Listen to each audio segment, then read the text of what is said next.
अरे दलिद्रा कहीं का, अरे खंडवा कहीं भागल जाता, एक साथे खा गईला।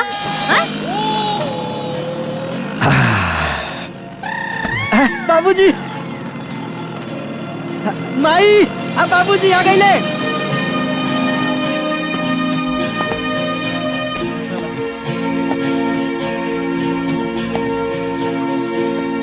बैठा बैठा, ला ला ला पानी पिया। का भाई जी? 18 लाख रुपया दहेज के डिमांड बा। अरे बाप रे बाप, 18 लाख? हे भगवान, कैसे इतना दहेज हमने के दे पाची? आगे का सोचत बानी जी? बस सोचा कुछ सोचे की जरूरत नहीं थे।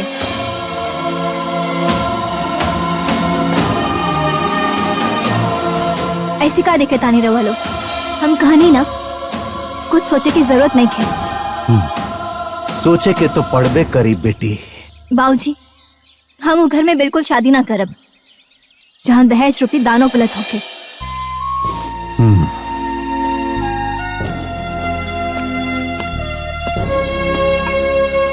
ए बिटिया, अरे बिना दान दहेज के बढ़िया सुखी घर परिवार कहाँ मिलेला हो? ससुरा के सुख दुख तो अपना अपना किस्मत के बात होला ना माई। हम वो लोभी सन के यहाँ बिल्कुल भी यह ना करब। अरे ता ए दुनिया में ऐसा धर्मात्मा परिवार मिली कहाँ? मिली, काहे ना मिली? अरे इतना बड़ा संसार बा, खोजे में हम जी जान लगाते हम।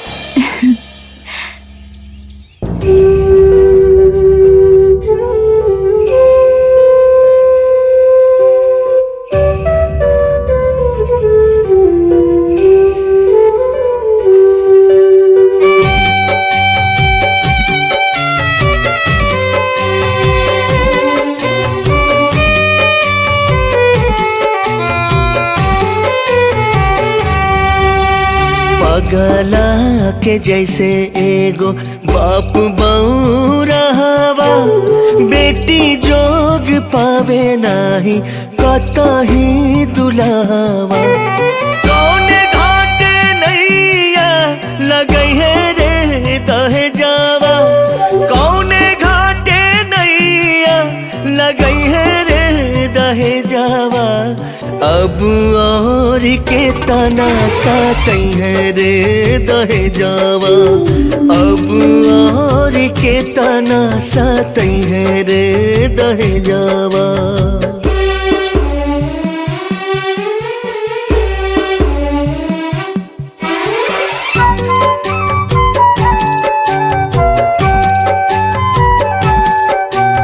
दुनिया में बाप एगो बेटी जान माई के, कौने कौने वर खोजे पगड़ी झुकाई के। दोसर घर सजावे खातिर आपन घर उजाड़ेला, केहू के ना दर्द बूझे आंसू के तनो ढारेला। काबुले जियते जिंदगी मुआइबे रे दहेजावा, जिंदगी मुआइबे रे दहेजावा। अब और के तना सतई है रे दहेजावा, अब और के तना सतई है रे दहेजावा।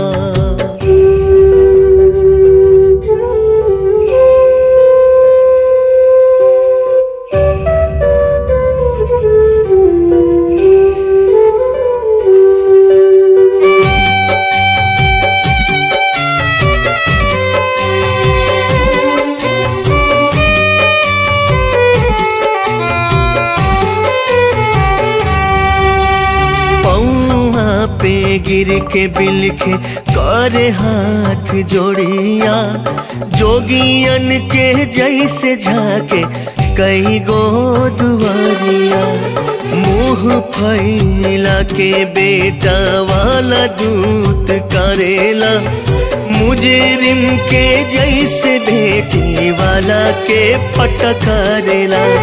तिले तिले कबूल तोड़ पैबे रे दहे जावा, तिले तिले कबूल तोड़ पैबे रे दहे जावा, अब और के तना सकई है रे दहे जावा, अब और के तना सकई है रे दहे जावा।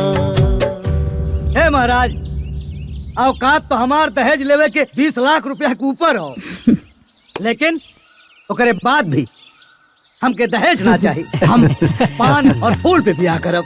अभी समझला कि लड़का हमार स्वास्थ्य विभाग में नौकरी करेला, बाजार में हमारे को परचून का दुकान हो, दुकान पे कबो कबो हम बैठेला, कबो हमार छोटका भाई बैठेला, कबो कबो लड़का भी बैठेला। जमीन हमारे पास समझला कि कम से कम शुद्ध 20 बीघा के ऊपर होई। और भैया ऊसर बंजर नहीं के, एकदम उपजाऊ जमीन है, जोते वाली। सलिया भरे में हमके लागत हो कि 4-5 लाख रुपया हमने राशन बेच दे, लेकिन एक बताओ या जवन खरब बिना दहेज के। हाय देखा, हमनी सब एक साथे बैठ सकेला।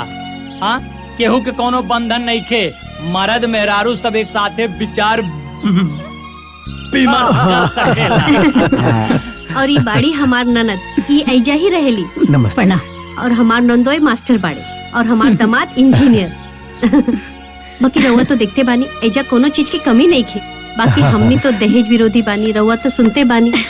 जी भौजी के कहे के मतलब कि मतलब एगो बेटिया अपन बेटियो दी आ दहेजो दी तो बेटिया पर बहुत घनघोर अत्याचार न हो जाए जी। आ दहेज ली हल हमरा घर के लोग के आ हमरा बड़का भैया के बिल्कुल पसंद नहीं है। ऊपर से अगुआ बानी बिहारी बाबू। अब जहाँ बिहारी बाबू बानी वहाँ शादी के कैसे इनकार हो सकेला। ए भैया, राउल लड़की और हमार लड़का, रउआ हमार रिश्तेदार, हम आपके रिश्तेदार, रउआ हमारे काम में आए, हम रउआ के काम आए। रिश्ता में ब्याह में यह ने सबसे बड़ा दहेज होला। कहा जाला नु कि दुल्हन ही दहेज है। अपन लड़की के विदाई जवन हो सारी में कर दिया, वह हमारा सबसे बड़ा दहेज हो। रहुआ धन्य बानी रहुआ। हम 50 दुआरे गईनी, लेकिन केहू आपके विचार जैसन ना मिलल। अरे ए महाराज, जेकरा लगे कुछ हो ना वो दहेज खातिर भक्का नियन मुंह फाड़ देता। ये बात सही है। और रउआ लगे सब कुछ बा, तब रउआ के दुल्हन चाही, वो बिना दहेज के। सब भगवान की कृपा। हम बहुत खुश बानी। हम हमार बेटिया बहुत भाग्यशाली बिया, बहुत भाग्यशाली। बाकी हमनी के एगो बिनती रहे, हमनी की सारा श्रद्धा पूरा होके के चाहिए। हाँ।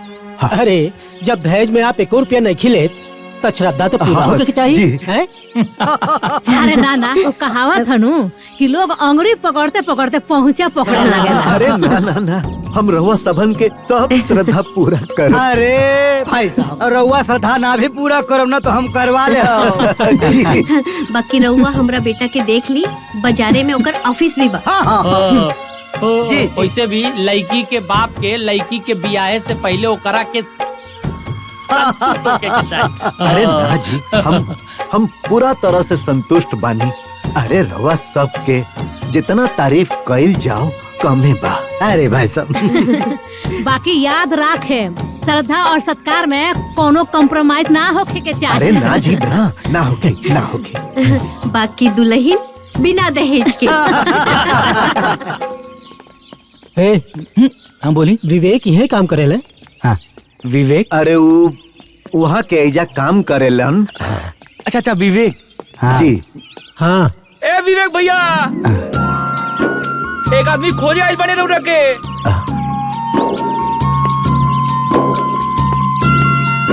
का सोहन यहाँ के रउआ के खोजता नहीं?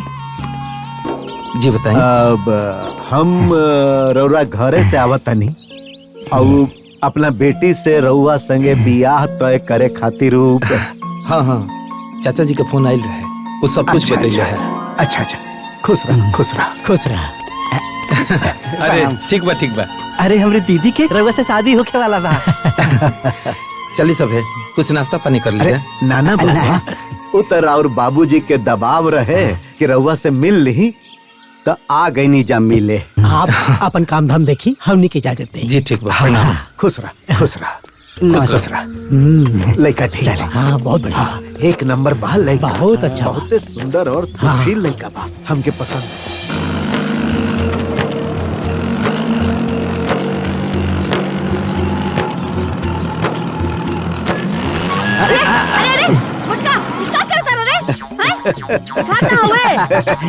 दहेज लाकर नाती कहीं का चढ़ा दिया हमरा ऊपर, मुआ दे बे गलती में। साची हारता। अरे दादा, अरे बाप रे बाप। ए भाई खाना ले आओ जल्दी से, भूख लागल बा। अरे दुल्हन, ये भूखड़ के खाना मत खियाइए पेटुआ के। आउते ना हाल ना समाचार, पेट में आग लग गई तोहरा के। ए दादी, भूख लगी त केहू खाना नहीं खाई का? हाँ? जब देखा तब बकबकात रहलू। का रे? ऐसे दादी से बात करे के चाहे? चिल्लाता रहते? हाय रहुआ पानी पी। का जी, का हाल समाचार बा? ए मधु के माई, आज भी ये दुनिया में निमन आदमी के कमी नहीं खे। हाँ, यही से ही हित मिल गईल।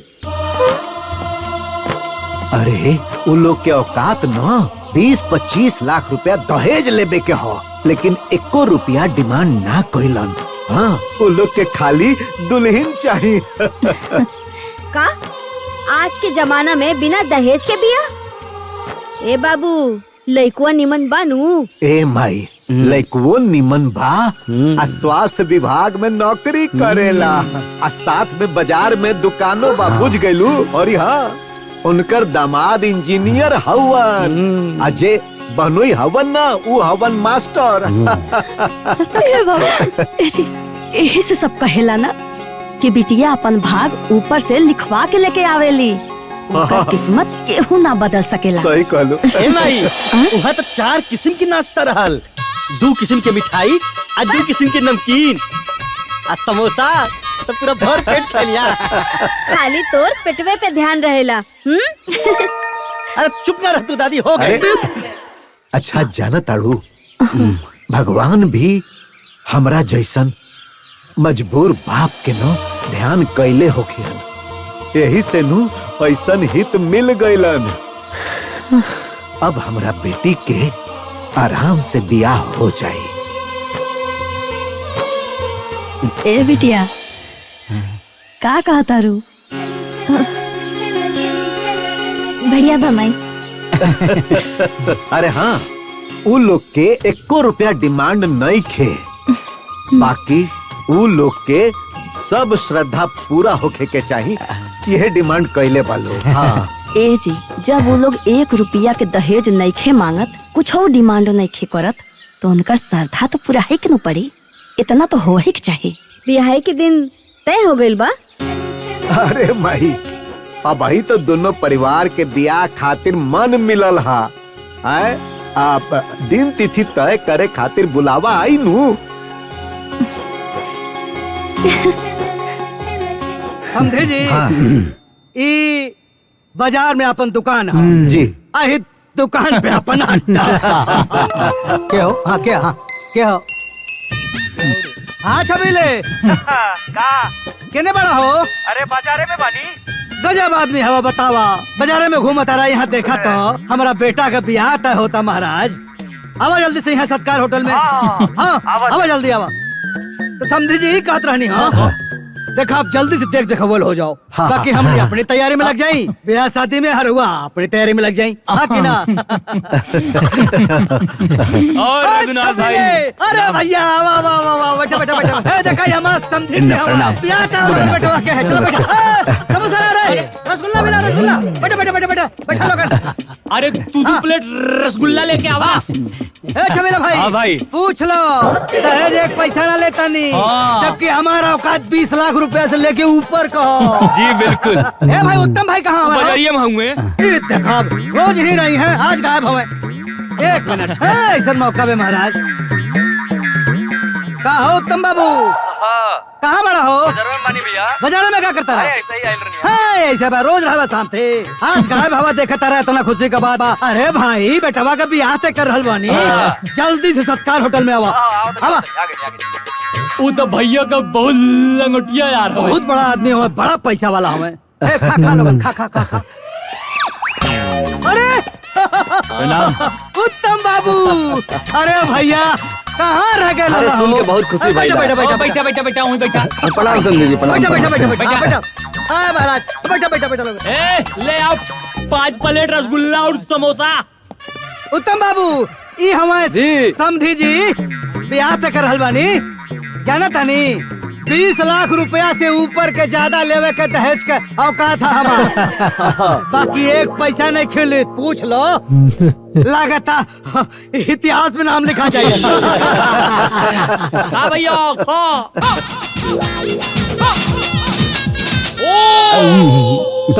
अब आगे के का प्लान बा? अब आगे का प्लान रही? हाँ, अब देखे वाला बात फाइनल हो गए हो। ओकरे बाद दिन धराई। समधी जी रौरे कौनो भी चिंता करे जरूरत नहीं के, अपन बेटा हम रौरे से पुंत कर दे। ये तो बड़पन बाप के। अरे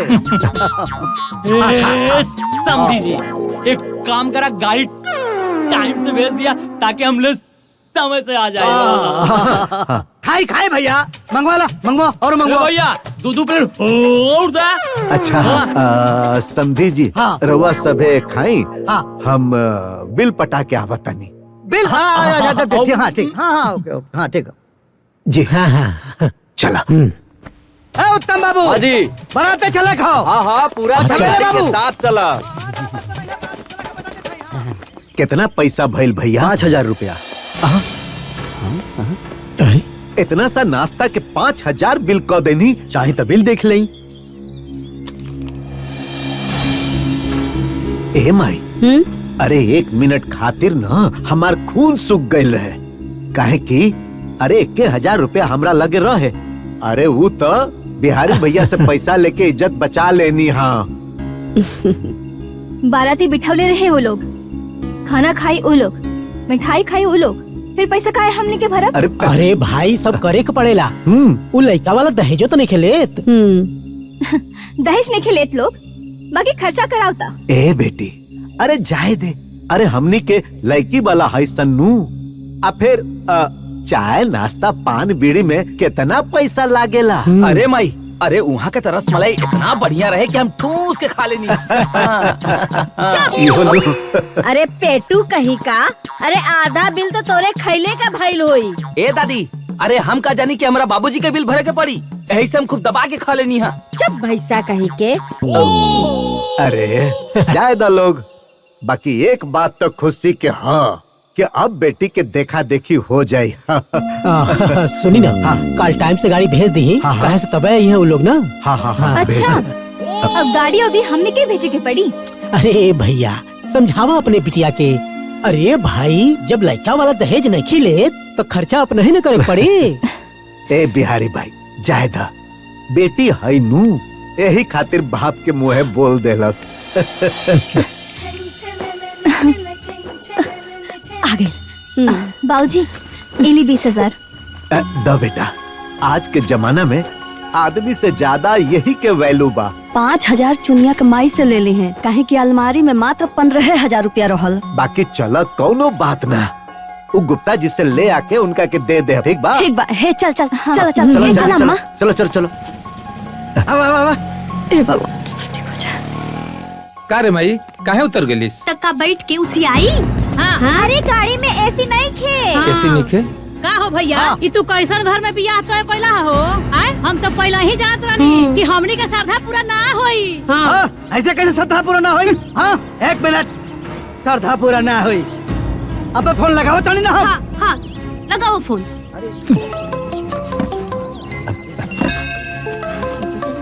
समधी जी का। हाँ प्रणाम समधी जी। प्रणाम प्रणाम। बताइए कोनो बात भइल? हमारा औकात 20 लाख रुपया दहेज लेवे के ऊपर कहो, जाना ला नू। लेकिन हम कुछ मंगा नहीं रहुआ से। अरे बिल्कुल ना, कहीं ना का भइल। अरे अब का भाई? समझी जी वो का पहले ही बोले रहनी ना कि शादी में श्रद्धापुरा में कोनो कॉम्प्रोमाइज ना होगी। हाँ हाँ, हम कहाँ कोनो कॉम्प्रोमाइज कोई नहीं है समझी जी। तब काहे नहीं एसी वाली गाड़ी बेचला और ऊपर से हमार लंबा परिवार एगो गाड़ी भेजले बड़ा वो खचाड़ा। अब एगो काम करी ना, अब रउआ दूगो एसी गाड़ी कॉल ली, बाकी हम देख ले। हाँ ठीक बा, हाँ तो खटारो तोहार भेजे थई वापस, हम गाड़ी वैसी वाली बुक करके हम नहीं आवत नहीं, ठीक बा? लोकेशन भेज दो। जी जी भेजा तानी।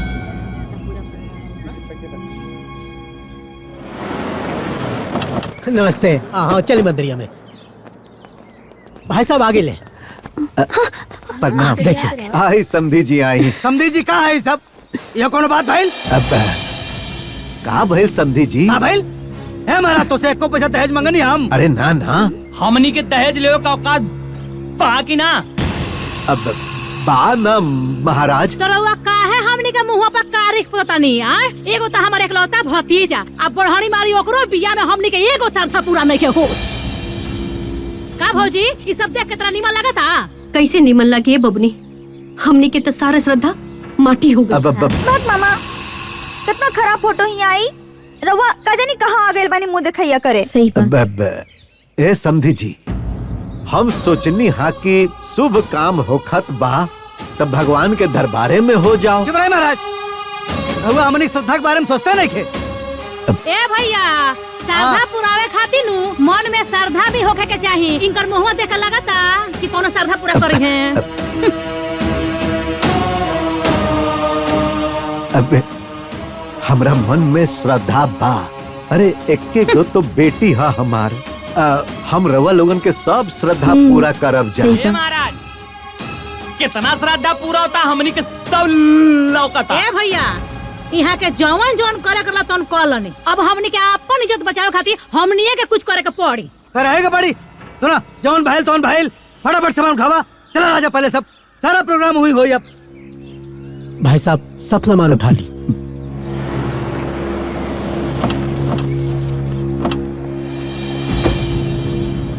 हाँ ले जा ले जा। हाँ कहाँ भाई लोग, सब ठीक ठाक बढ़िया?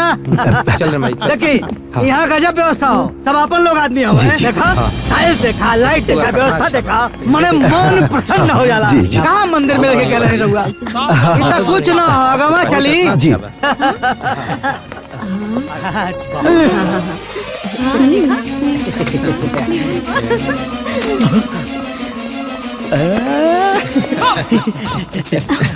देखो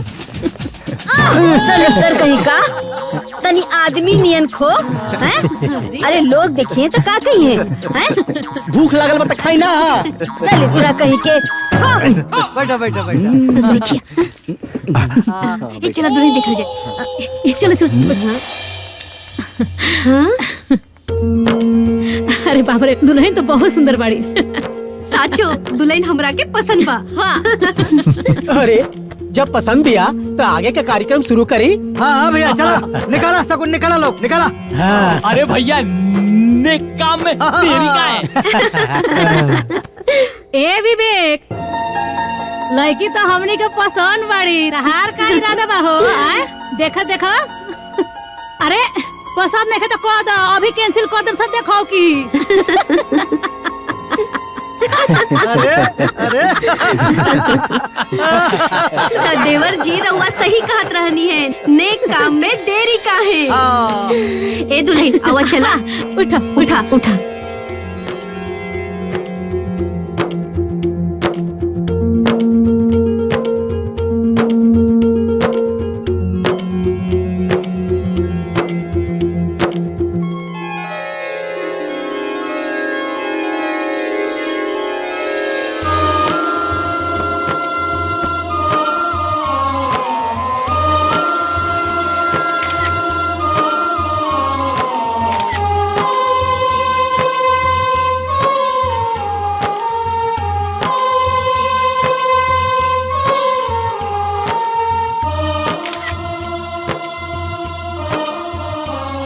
समधी जी, ए समधन जी, आज से राउर बेटी हमनी के बेटी पतो तो ना हो गई। हमनी के भौजी और हमर मामी। चला चला चला चल बेटा आओ।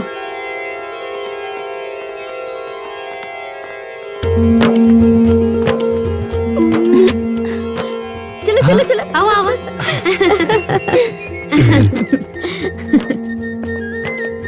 समधी जी पतों के पाके हम बहुत खुश बने। वैसे तो हमारा भैया के 20-25 लाख दहेज लेवे के औकात रहे, लेकिन ओ से कीमती हमनी के पत्तो भेटा गई। अरे तो अगुवाई के कर रहल ह? अरे भाई हमेशा टॉप क्लास के रहेला। पंडे जी मने ये रिश्ता दिल से दिल का बा। तनिको चिंता मत करियो, दहेज वाला रिश्ता ना हो। सुनली रहुआ हमरा खातिर और हम रहुआ खातिर। ए समधी जी, हाँ। अरे रउआ ऐसा ही अपन आशीर्वाद बनौले राखी तो हम ही सागर पार उतर जाए। अरे समधी जी पार हो जाए ना, समझी पार हो गई नी। चलो चल। सब बढ़िया से हो गई, यही बात के खुशी बा। हाँ भाई, बाकिर हमरा के तो चिंता भइल रहे कि कैसे होई ई सब। लेकिन बा भगवान तो कितना प्यार से सब निपटा देलो और यही बात के खुशी बा हमरा। बाबूजी हाँ बबुआ, पेमेंट करवा दी। अरे यो हमनी के देवे के पड़ी का? अरे चुप न रहा माई, ये छोट मोट बात में बोले के का बा। हाँ बबुआ कितना भइल? 53,000 रुपए। उतना पैसा जी? बाकी हमने के बोलवले तो वो लोग रहे ना, फिर हमने के पैसे काहे दे सन? ई का बात भाई? अरे बेटी शांत रहो, हम करत आनी कुछ। ए जी उतना पैसा के व्यवस्था कहाँ से हुई? हमने के लगे तो खाली 7,000 रुपया बचल बा। अरे चुप न रहो, सोचे द जरा, हम कुछ व्यवस्था करत आनी ना। का करी? हाँ गुप्ता जी। 1 मिनट। हाँ हेलो। अरे गुप्ता जी प्रणाम। हाँ प्रणाम। बेटी के देखो कि हो गई बात ठीक से। जी हो तो गइल, लेकिन एगो फेरा में पड़ गइल भला। का भइल बतावल जाए? अब थोड़ा सा बजट बढ़ गइल। हा अच्छा तो कितना चाहिए? अब 50,000 चाहिए। अच्छा तो ठीक बा, हम आपके अकाउंट में भेजत बनी। ठीक बा धन्यवाद। चला देखा सुनी तो हो गई। हाँ। अब कैसो ब्याह हो जा तो मन ही जाना गंगा ना। सही कहला। अरे ओकनी के तो मन बहुत बढ़ गइल बा बाबू। अरे अम्मा लड़का वाले बाड़े, इतना छाव तो करबे करी सब। हाँ। एकर मतलब ई ना होला ना कि जुल्म करी लोग। हरदम नया ड्रामा, ई नया ड्रामा देख देख के ना हमार मन अगुता गइल बा। अभी ये इतना करत आनी, पता ना बाद में का करी लोग। बाबूजी जितना गइल उतना गइल, अभी ना ये बिया कैंसिल कर दी रहुआ। चुप कर, बहुत पकड़ बोला तारी। अरे बियाह शादी हो, 18 गो लोग आवेले, 18 गो नौटंकी करेलेन, कुल झेले के होखेला, ऐसे बियाह शादी ना हो जाला। कैंसिल कर दा। अरे ये कुल का जनी है, नए जमाने के लड़का हमें आए। ए बाबूनी दूसरे जगह तुहार बियाह तय होत तो वहाँ नगद भी लगत और इहो कुल सहक पड़त। यहाँ तो कम से कम नगद दहेज ना लगता। और ना तका ऐसे ही बेसी कर करके ये लोग इतना ले ली ना कि पता ही ना चली। अब जाए दे बेटी, हमने के बेटी वाला है सन ना।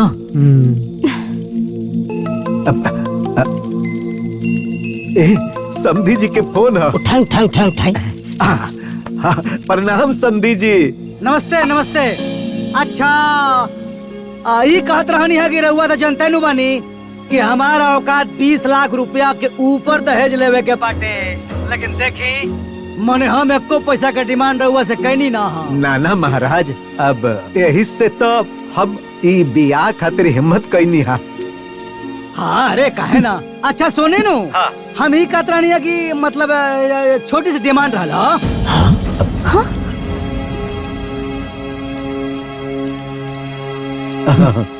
हाँ अब कहीं ना, हम जरूर पूरा करब। देखियो ना, शादी ब्याह तो बार बार होला ना। सही कहता नहीं। तो मतलब हमरा परिवार का बड़ा मर्जी रहल है कि ऊ का कहले ओके प्री वेडिंग। हाँ प्री वेडिंग हो। प्री वेडिंग का आजकल बड़ा फैशन चल हो। तो ऊ सब लोग चाहत रहल कि प्री वेडिंग हो जाए तो अच्छा रहा। अब देखा पहली बार शादी होत हो, एक बार शादी होला, अब बार बार तो होला ना, यादगार बनल रही। जी जी हाँ तो कहत रहनी का मैं फोटोग्राफर से बतिया ले बनी। हाँ हाँ 3-4 लोग आई। हाँ हाँ हाँ मेकअप सेकअप जो होला ना टीम टाम कुल लेके हैं वो लोग। हाँ और वो जो समझ लगे जो छोट बहुत डिमांड हा तो आ रहा देख ले भी कहत रहनी। हाँ अब जी जी रवा चिंता मत करी, हो जाई हो जाई। धन्यवाद। देख ली ना ये लोगन के हर दिन नया डिमांड। ठीक बा, प्री वेडिंग तो आजकल के नया फैशन बा हो।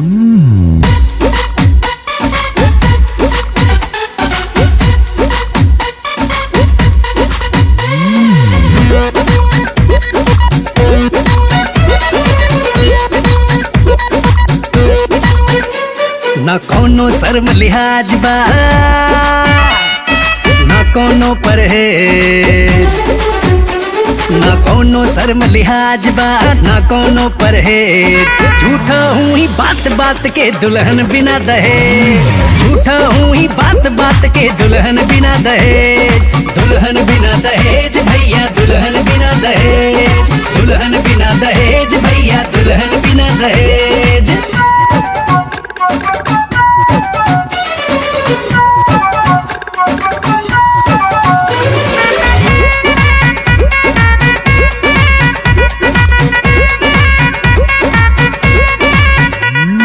तरह तरह से करे वसूली, आपन पाई पाई कुली। हर तरह तरह से करे वसूली, आपन पाई पाई कुली। खूब बनावे नया बहाना, बेटी वाला के बुझे खजाना। मामला इतना कहिए से बाटे सनसनी खेज। झूठा हूँ ही बात बात के दुल्हन बिना दहेज, झूठा हूँ ही बात बात के दुल्हन बिना दहेज। दुल्हन बिना दहेज भैया, दुल्हन बिना दहेज, दुल्हन बिना दहेज भैया, दुल्हन बिना दहेज। कितना भइल? बाबूजी 75,000 रुपया भइल। बाप रे बाप, 75,000? बाबूजी हाँ हाँ जल्दी पेमेंट कर दी। अब बेटा जी हमके थोड़ा सा समय दे दी। उ कहन द कि हमरा बजट से फान गइल बा। 1 मिनट में आवता नहीं। हाँ ठीक बा। देख लिया पैसा ढेर हो गया। 1 मिनट। हेलो हे गुप्ता जी नमस्कार। नमस्कार नमस्कार। हे गुप्ता जी, आज समधियाना के कपड़ा खरीदवावे आयल रही ना, त कुछ पैसा घट गइल बा। आ रउआ 50,000 भेजवा देब तो। हाँ कोनो बात नहीं के, आप दुकान के स्कैनर भेजी, हम पैसा रउआ के डालत बानी। हाँ जी जी जी, हम तुरंत स्कैनर भेजतानी। धन्यवाद धन्यवाद।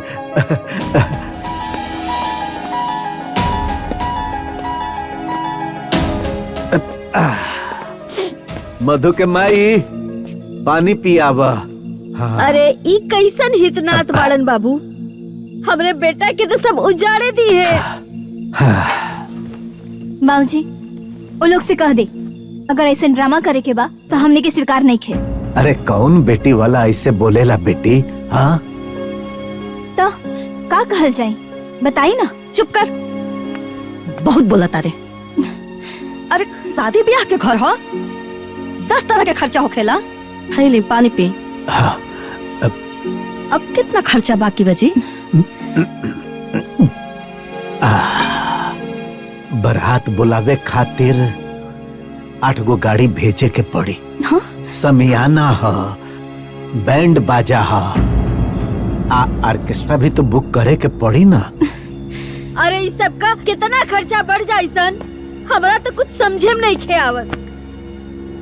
ए भाई अब कितना हो खर्चा लागे, व्यवस्था तो कर ही के पड़ी ना।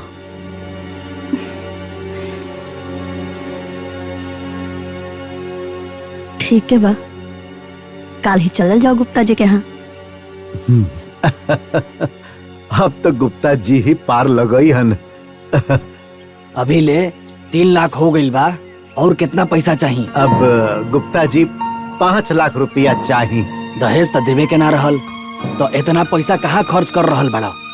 अरे गुप्ता जी रउआ तो जनते बानी लड़की वाला कितना मजबूर होला। इतना पैसा ऐसे कैसे खर्च कर देनी? अब हम जमीन के कागज ले आयल बानी गुप्ता जी। अरे दो हो।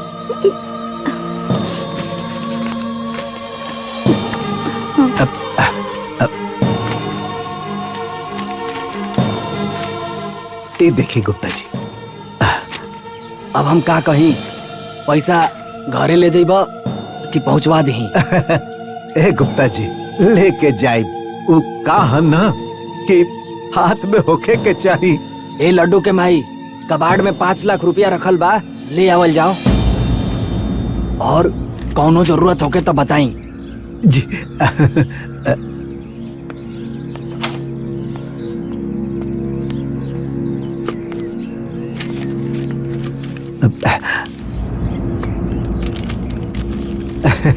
जी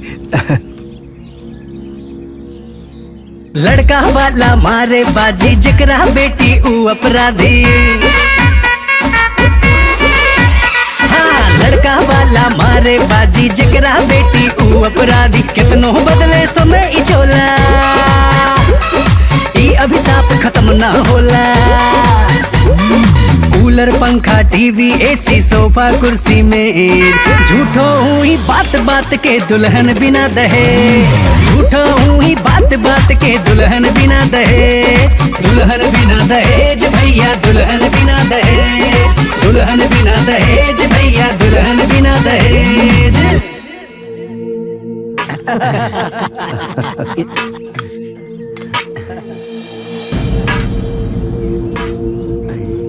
कैमरा बंद कर कैमरा। काजी का हो रहल भी? हाँ? अरे ऐसन का भइल समधी जी? ए महाराज, हमनी स्टील के थरिया में खाइब जाओ। हाँ बतावा, राम कमन जेकर दामाद इंजीनियर हो, जेकर बहनोई मास्टर हो, उस स्टील के थरिया में खाई हो। हाँ? अब देखा, हम कुछ ना जानिला, सबके खातिर पितरिक थरिया मंगाओ। अरे महाराज, पीतर के थरिया कोनो घर में रखल जाला? अरे तो हम हो जाना तानी घरे में ना होला तो बाजार से मंगाई महाराज। ए समधी जी, अब बाजार से ले आवे में समय न लगी, खैला में देर हो जाई जी। हाँ तो कोनो बात ना, टाइम लगी नू। 1 घंटा, 4 घंटा, 5 घंटा हमने इंतजार करता नहीं, मंगाई। एक काम करी, पत्तल में खिला दी। अरे ना ना ना, हम अपन समधी के पत्तल में ना के आई, ये ठीक नानू होई। ना ना मतलब कि हमने के पतले में खा लेता नहीं सा। अरे हुआ थरिया दे दे हो। ऐसे बात नहीं हो महाराज, पत्तले में खा लेता नहीं, पितरी थरिया दे दिया ना ना। पितरी की थरिया मंगाई तब सब खाना खाई। अरे महाराज, कम से कम शांत जाके हमने कहा कि बेटवा के शादी में पितरी के थरिया में खाए रहनी हो। मंगाई मंगाई मंगाई जल्दी मंगाई। समधी जी, ए जी पूरी है ले। अरे ये पूरी रखा बाद में दी है, पहले पैसा द फटाफट, हम पीतर के थरिया मंगाई। पीतर के थरिया? अरे भाई वो लोग के डिमांड है, जल्दी कर, पैसा दो। ए जी पैसा कहाँ बा, कहाँ से देई हम? हे भगवान, अच्छा वो न्योतवा के पैसा दे दो। कैसन बात करता नी जी? वो न्योता के पैसा पे बचिया के हक हक ओके कैसे दे दी हम हो? बाबूजी, हाँ ये लोगन के डिमांड ढेर नहीं क्यों? अरे चाहे दो बेटा, उन लोग के श्रद्धा भी तो पूरा करे के पड़ी नू। अरे कुछ कर रे। अच्छा रुकी, ले ही बचल खुचल तनी से पैसा बचल बा, दे ये देखी मंगवा ली कुछ। हाय ले, ये पैसा लेके जो आज साहू जी के दुकान से थरिया ले आओ। अब मान ले कि कुछ पैसा कम पड़ता न, तो साहू जी से कह दिए कि हम पैसा बाद में दे दे।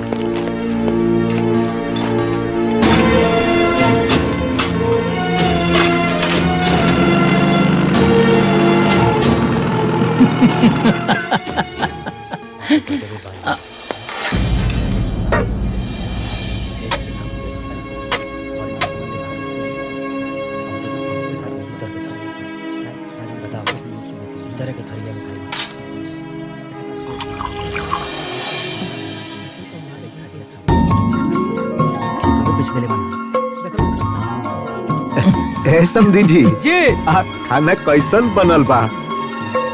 आज कहीं भैया राउर काम एकदम नंबर 1 ग्रेड के बा हो। सुनो समधी जी, बोली लोग बंधन में खोलवा ले सही कहा तारा, कहा है ना कि बात के झंझट न रह जाए। जी जी, अरे एकदम पाई पाई रवा सबे भोजन पाई।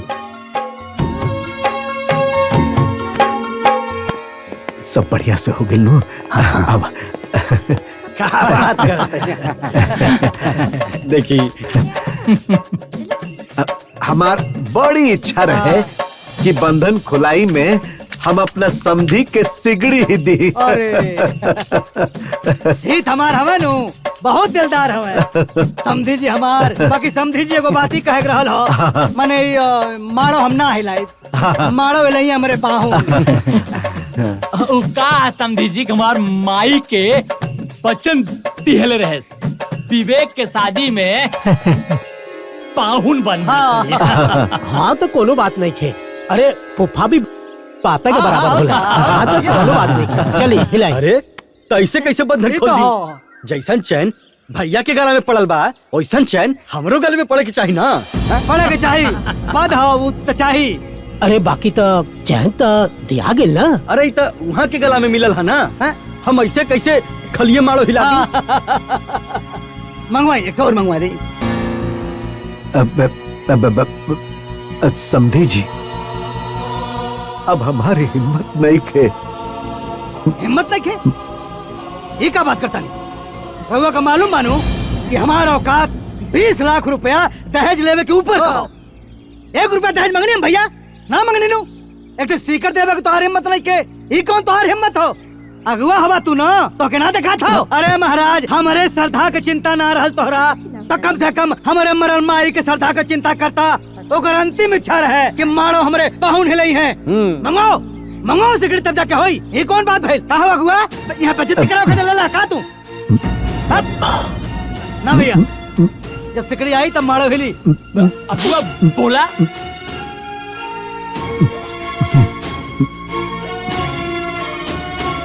का फर्क है? हाँ एक से का हो जाए?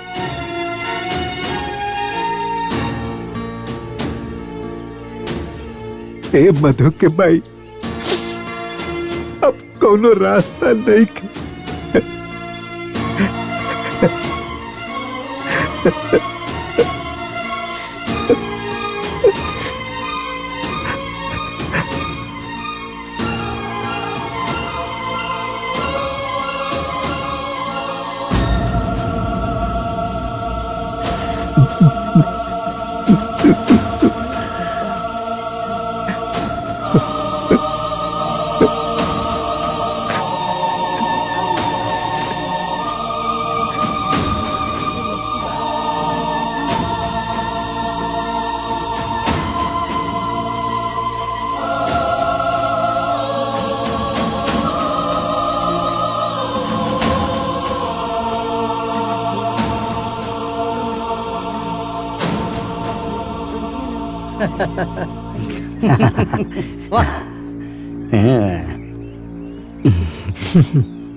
क्या बात है?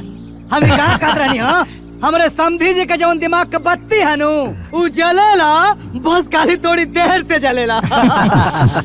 बाकी हीरा हवे हमार समधी जी। देखा दिल खोल के आशीर्वाद दिया पाहुन। एकदम एकदम अच्छा पहले गले तो मिली। क्या बात है, क्या बात है। चला चला खोला खोला खोला। अरे चिंता मत करी। हाँ बोलो शिव रामचंद्र की जय।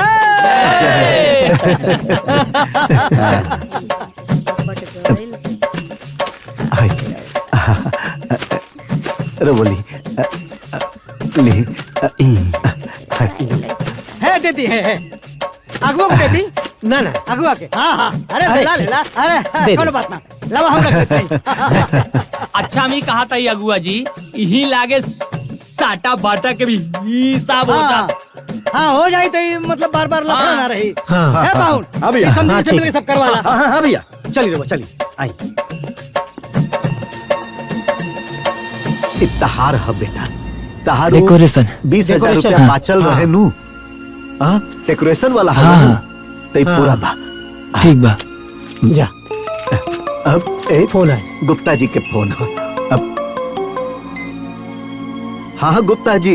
लाख रुपया भेज देले बनी। जी जी टोटल 10 लाख रुपया हो गइल बा। हाँ हाँ राहुल 10 लाख हो गइल बा तो हमार मकान उससे ज्यादा कीमत के बा। जी ठीक बा ठीक बा जी।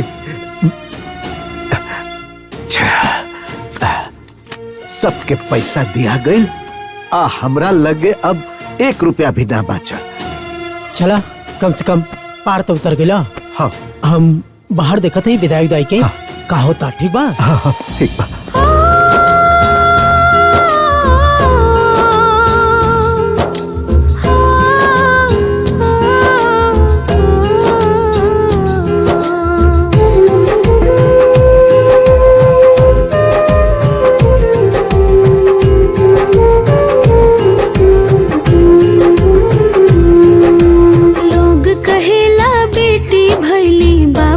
घर में लक्ष्मी आईली,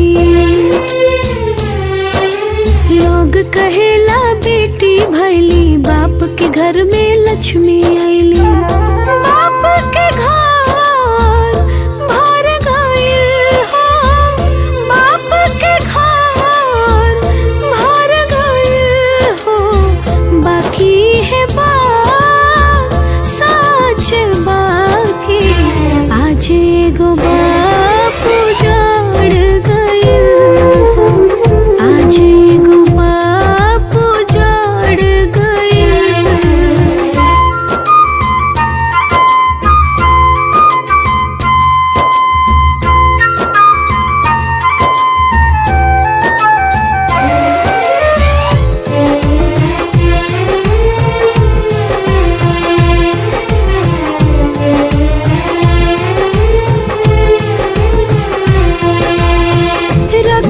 जोगा के माई बेटी के सब दे दिहली,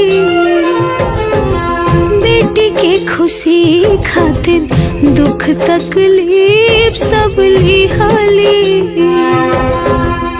रीत रिवाज सब जहर भइल हो, रीत रिवाज सब जहर भइल हो, बाकी है सोच बाकी आज एगो बाप उजाड़ गइल हो, आज एगो बाप उजाड़ गइल।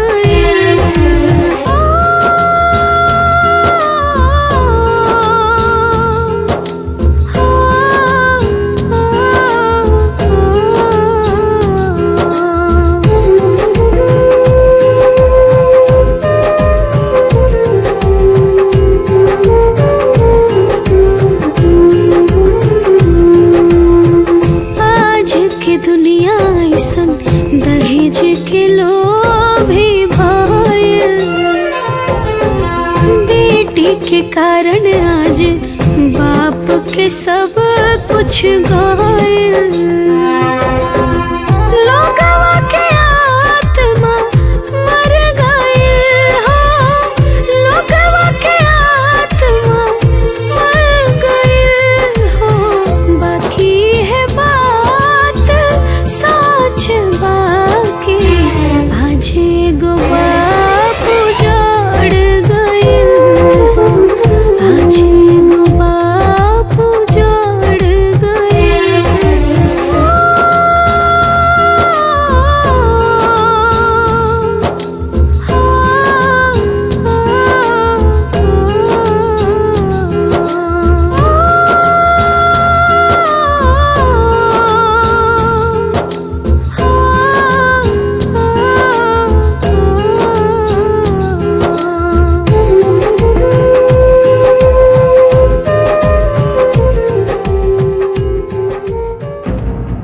ए जी गुप्ता जी कुछ कहत ना रहने।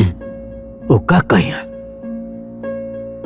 पैसा देले रहलन, ओकरा बदला में एक घर आई जमीन उनके मिल गए, हो गए उनकर काम। ए भाई हाय देखबी दीदी के फोन बता।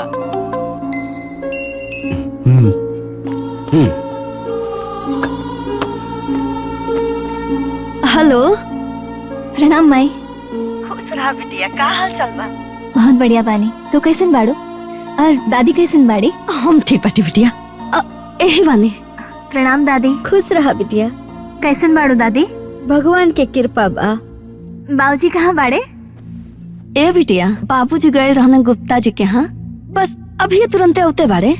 गुप्ता जी के यहाँ काहे? ए बेटी, प्रणाम बाबूजी। खुश रह बेटा। ए बिटिया, हाँ बाबूजी। गुप्ता जी के एक घर आई जमीन लिखे के पड़ गई। काहे? कर्जा बहुत हो गिल रहे बेटी, ना चुका पैनी, यही से ही घर आ जमीन लिख देनी। बाबूजी तो लोग कहाँ रहबा? रहले बेटी, रहले सन। भगवान के बनावल बहुत बड़ दुनिया है। रहले तू निमन घर चल गए ना, हमने के यही में खुश बनी, बहुत खुश बनी बेटा। ना बाबूजी, तो लोग ना हमरा साथे रहब, हम सब साथ में रह बेजा। हाँ। अरे जौना बेटी के कन्यादान क देनी, ओकरा घरे के पानी पियब जा। हाँ? ए बिटिया, तू काहे हमने पे पाप चढ़ावा तारू हो? आज ले जो दुनिया में ना भाई, वो हमने से मत करावा वो बिटिया। ना दादी, आज जौन स्थिति हमारे परिवार के भइल बा, ओकर जिम्मेदार सिर्फ और सिर्फ यह परिवार बा।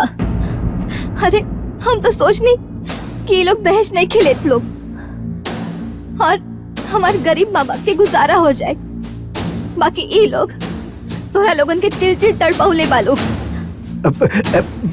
अभी लोगन के एहसास दिलावे के बा। अरे कि एगो बेटी वाला कितना तकलीफ सह के एगो बेटा वाला के हर श्रद्धा पूरा करेला। लेकिन फिर भी बेटा वाला के रहम नहीं खियावत। एगो बेटी वाला के दर्द का होला, एगो बेटी वाला के मजबूरी का होला, इस सभी लोगन के बतावे की पड़ी। तोहने लोगन के हमार कसम बा, अगर तू लोग ऐसा ना आए बना तो हम भाग के ओइजा आ जाए। बेटी सुनो।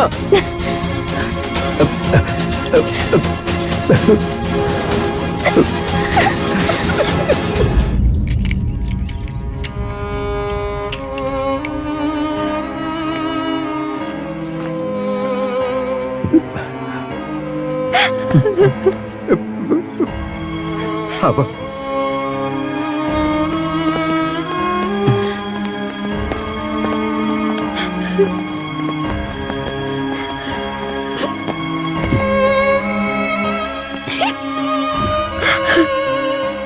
अब रउआ कहाँ जाए और का करब?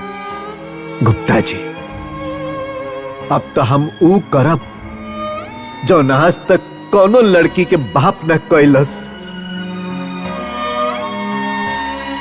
अब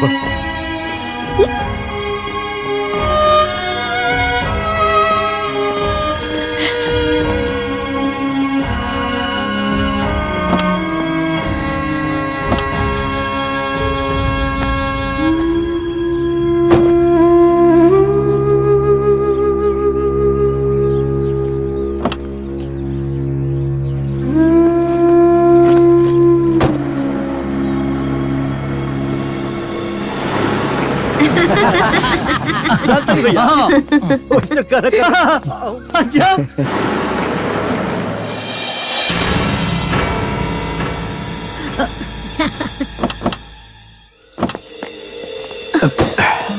अरे समझे जी। बाबूजी प्रणाम। बाबूजी खुश प्रणाम। रहा, खुश रहा। दादी प्रणाम। खुश रहा, खुश रहा, खुश रहा। अरे समधी आई जी, बाबूजी, आई। अरे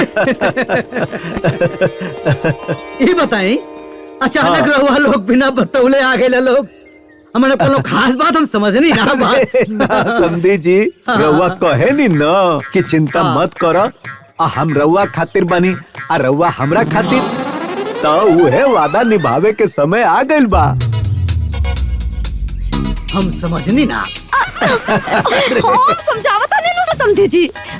उ का हन समझे जी, जानते बानी रहूंगा कि बिटिया के बियाह में हमार घर दुआर खेत बाड़ी जमीन जायदाद सरबस बिका गई। अब हमार अपन जवान रहल कुल तो खत्म हो गई।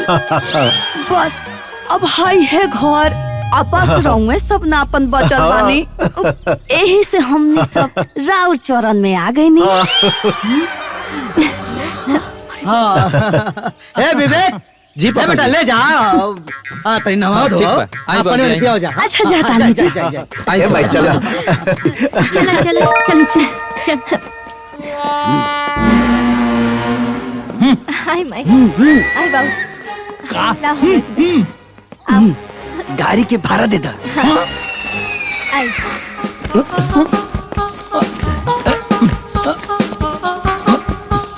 भैया हाँ करिए भाड़ा मांगा था। अब भाड़ा मांगा था चाहे ए भगवान तो सारे पूरे खानदान के हमारे हकला बना देवे। अरे भाड़ा मांगा तो पूछ क्या बताओ कितना मांगा तो क्या कितना पैसा भइल? 5000। 5000? तू इतनी दूर 5000 लूटत नहीं का? फुल एसी चला के गाड़ी लेके आए हैं। चल खाए की ठिकान ना पुलिस यात्रा करता है। भैया हाँ भाई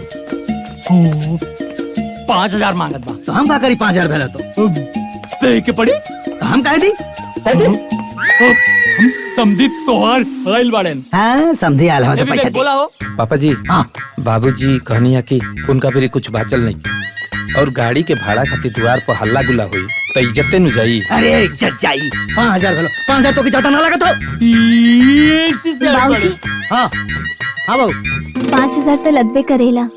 रवा लोग जब मुंह दिखाए खातिर ऐसी गाड़ी में आइले रहनी हमने की यहाँ तब हमनियों की भी इतना ही देनी है। हाँ हाँ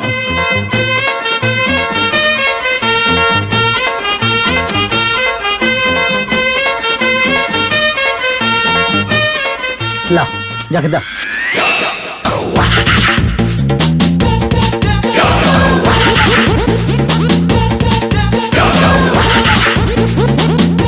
अब आप यहाँ बोलो अब चलो चलो एक बात बतावा लोगन अगर केहू नात बात रिश्तेदार से कह दो कि चिंता मत करिए हम बानी ये महाराज अगर हम कहिए दनी तेकर मतलब का भाई तो अपन डेरा डंबर घर दुआर लेके हमरे दुआरे पे आके बैठिए। ये बात कर रहा 1 लाख के कहता नहीं। बताओ रहू हमारे रिश्तेदार है ऐसा कर सकीले का? ए महाराज हम तो आज लइसन देखला ही नहीं। अरे हम तो पहले ही कहत रहनी कि तू कैसा घर बियाह करावत। अरे कन्यादान होखला के बाद तो घर के पानी ना पियल जाला। आई अनाज कैसे घोटाई? अरे जे लाश शर्म घोर के पी जाला ना ओकरा के कुछ करे में शर्म ना आवेला बुझना। बाबूजी हाँ बहू रवा हमार माई बाबूजी दादी और भैया खातिर एक घर में शरण देनी एक खातिर हम रवा लोग की बहुत आभारी बानी। अरे बहू कैसे बात करता रही। अरे भाई सुख दुख में अपने नु काम आवेला। पूछा ना हमने ना ये चर्चा करा अरे उस समधी और समधिन के नाश्ता वास्ता करैलू की ना? जा जा जा कुछ खिया पिया दा। जा भी करावता नहीं।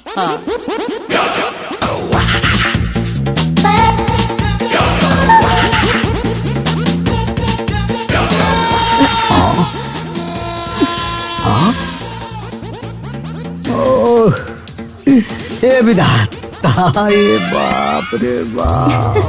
मधु जी अरे हमू कहत रहे कि माई बाबूजी आइल बाड़े तो उनका लोग के खाना तो बाहर से मंगाओ के पड़ी ना। कहे जी अरे जे कन्यादान करेला वो बेटी के घरे खाना थोड़े खाला।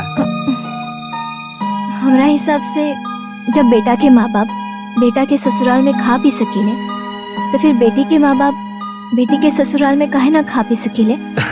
इहो ठीके कहता रू। ठीक बा जा जा खियाओ पियाओ जा जी जा। अब तो बियाह शादी कुल बहुत बढ़िया से निपट गईल। आई बाबूनी सो अब तो चल जाई है अपने घरे। हाँ अब हमार बबनी चल जाइए अपने घरे बाकी हमार ननद ऐजा ही रही है। जा चाय बना के लावा। ए जा। बबुनी, तोहार ससुराल में सास ससुर से पटेला न का? बुआ जी, हमारी दादी ना ऐसे ही मुंह पे सबके बोल देनी, रहो बुरा मत मानी। ए बहन, हमरे बिटिया से खुश बानी नु, बढ़िया से सेवा पानी करता नु। हाँ, अरे हाँ, काहे ना, हमार पूरा घर छान ले बाड़ी, हम बहुत खुश बानी। ए बिटिया, मुंह दिखाई में का मिलल? बहुत कुछ मिलल बा दादी। अच्छा, माँ जी हमरा के सोना के चेन देनी हा, और बाबूजी सोना के अंगूठी देनी हा, चाचा जी सोना के कान की बाली देनी हा, और अच्छा। ननन जी सोना के झाला, और बुआ जी चांदी के पायल देनी हा। ए बबुनी, अरे तोहार मरद के हमार बेटवा बंधन छोड़ाई में सोने का चैन देलस, और वो हमार पतोहू के गले से उतार के, और तू हमरे पोती के चांदी के पायल देलू ह।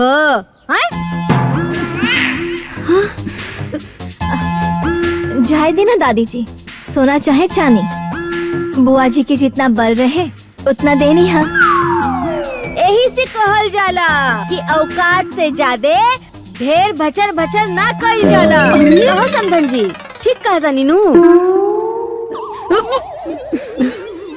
ए समधन जी, अरे बोला ना, ठीक कहता नी। हाँ,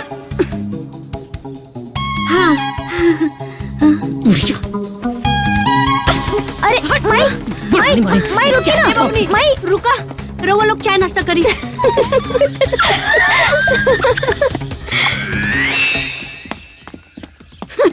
माई, ए बबनी रुका।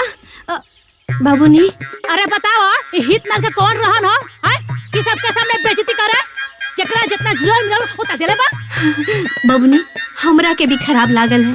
अच्छा, ऐसे वो बुढ़िया कहावत रसिया आ तू घोटावत रहलू हो। हाँ तो मजबूरी में मम्मी का कहती, पापा तो कहते रहले सोना के बनवावे के, बाकी तू ही ना लगलू है दिमाग लगावे। अयो दादा। हाँ बबनी,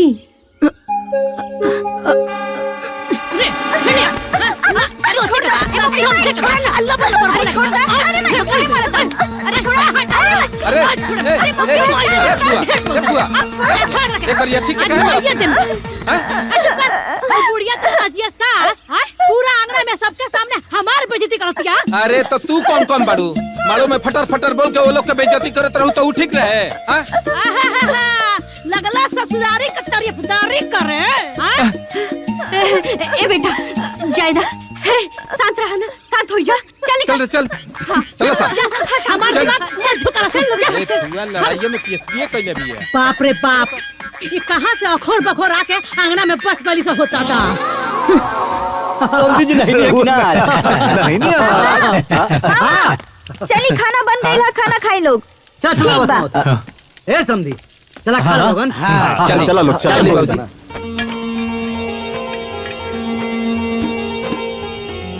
जी पापा जी, बैठाओ। समझी बैठा। हाँ चलिए ना। समझी जी बैठी। बैठाओ, तुम बैठाओ। चलिए पापा जी, बैठिए ना। वो बैठो। बैठिए हाँ, ए सोनी, बैठिए सब। अरे बाप रे। हाँ, ए बेटा, तनी खाना ला परोसा। हाँ लाओ तनी पापा। हाँ ला कर। हाँ ला ला ला ला। अरे कर। समझी जी किधर? अरे समझी जी किधर पहले? हमारा किनारे। अरे पगली पहले बाकी लोगों के। अरे ला ला ला ला। एक बात है लेकिन समझी जी, बड़ी नसीब वालन का आंगन होला, जवन ऐसन आंगन में हजारन का नजारा लागेला। का जी? हाँ, रौरा कोनो दिक्कत नहीं खेनू? कैसन दिक्कत? अरे उहे गैस वाला। अरे हम तो पत्थर खा के पचा ले। राक्षसी बा।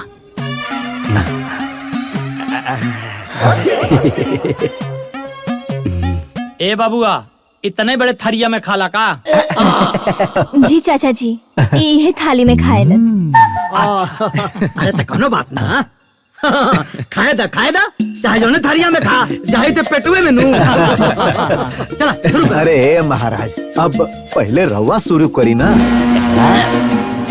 अरे रहुआ तो शुरू कर दे ले, अब रहुआ करी। तो शुरू कइल जाओ। बोलो शिव रामचंद्र की जय। हाँ।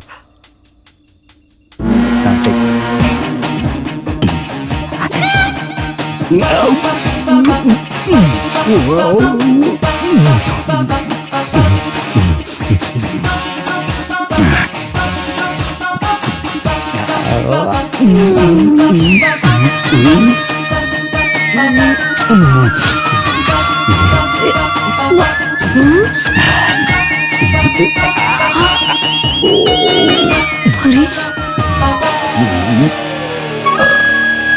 अरे बाप पूरी सब्जी। हाँ ए बेटा, हाँ पापा तेरी पूरी तरकारी और लाओ। ले आओ तनी। हाँ लो लो लो लो। कहाँ से आई? गिरा बा। सब्जी अब ना हो। अरे खा ला खा ला खा ला खा ला।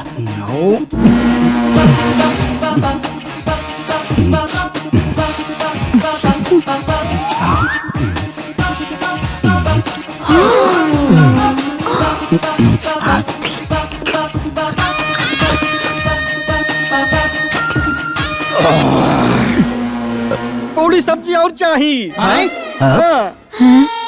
अरे बेटा आवता आवता। ए बिटिया, हाँ पापा। तेरी खाना और लावा। पापा खाना खत्म हो गई। खाना खत्म हो गए। अरे बाबू सुनो सुनो, रो मत, खाना और चाहिए। लो और खाना से क्या हुई? हमके कुल चाहिए।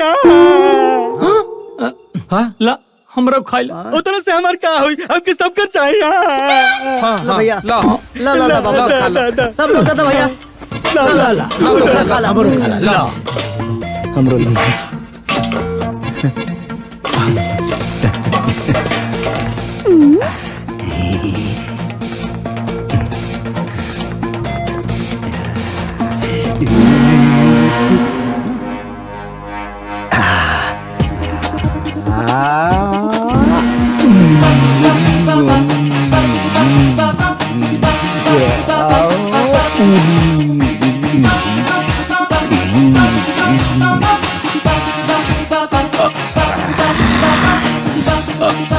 बाबूजी और खाना खाई भा। अरे अरे भूजी अरे हाय ले बेटा हमरो ले। हमार उतने से क्या हुई? का समझे जी, खाना तो खत्म हो गई। समझी जी, अरे हम राउर पूरा बारात के खाना खियानी हा। अरे हुआ हमारे को लड़का के भी खाना ना खिया पौनी। रउआ से ही उम्मीद हमरा के ना रहे।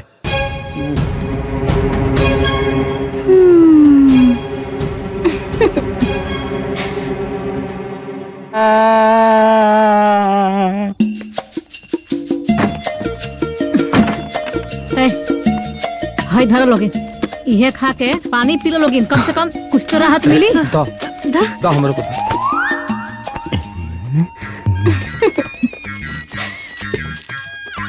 ये कहाँ से बच गए रहे? यहाँ ले जाके देता सारे का ठोस रहे। बतावा, हबर सार खात रहे, आधा नीचे आधा ऊपर, विभत्स दृश्य रहे ससुर। अरे इंसान के काला हाथी हो। हमरा के बुझात रहे कि जैसे ओकरा के कोनो भूत पकड़ ले बा।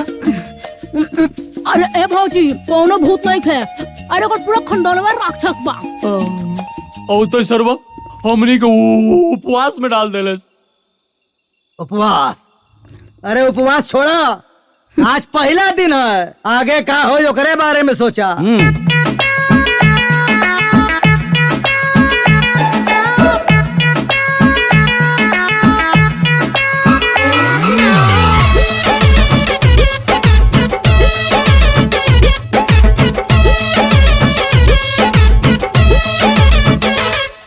जावन मन में होखे ऊ मन के बतिया कहा, अपन घर समझ के असर पासर के रहा।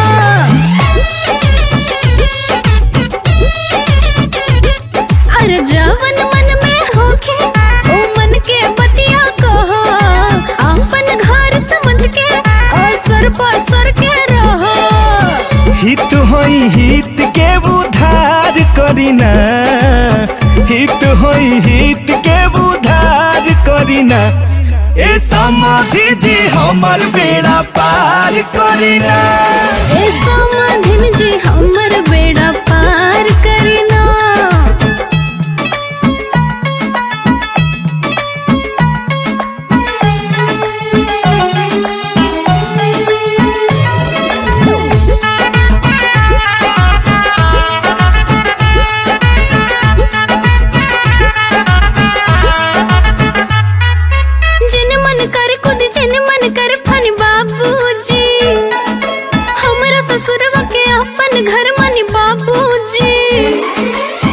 समधी जी सही बात बा।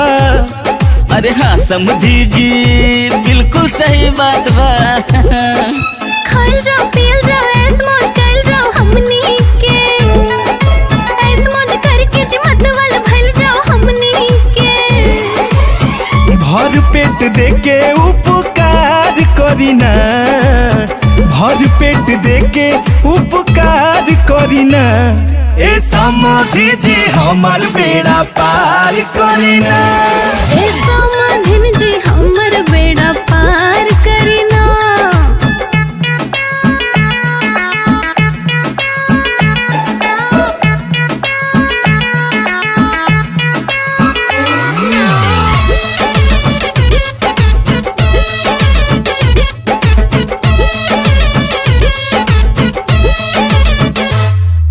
कहल जाओ सुनल जाओ घूमे फिरे चलल जाओ समधी जी। मान सम्मान दी हमनी पर ध्यान दी समधिन जी। ए अम्मा जी बुझनी का जी, ए जी बहुरिया अरे बुझ गई नी जी।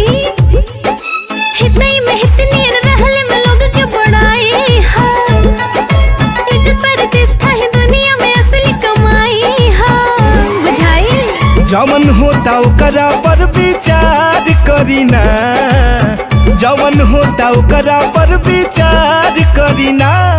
ए समधी जी हमार बेड़ा पार करीना। ए समधिन जी हमर बेड़ा पार करीना। ए समधी जी हमार बेड़ा पार करीना। ए समधिन जी हमर बेड़ा पार करीना।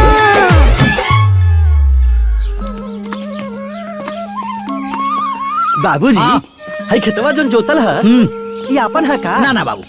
त ए समधी जी हई जन गेहूं लागल बा बहुत सुंदर लौकत बा। ई खेत त पक्का राउर होई। नहीं यो मारना। अरे त राउर खेत कौन है?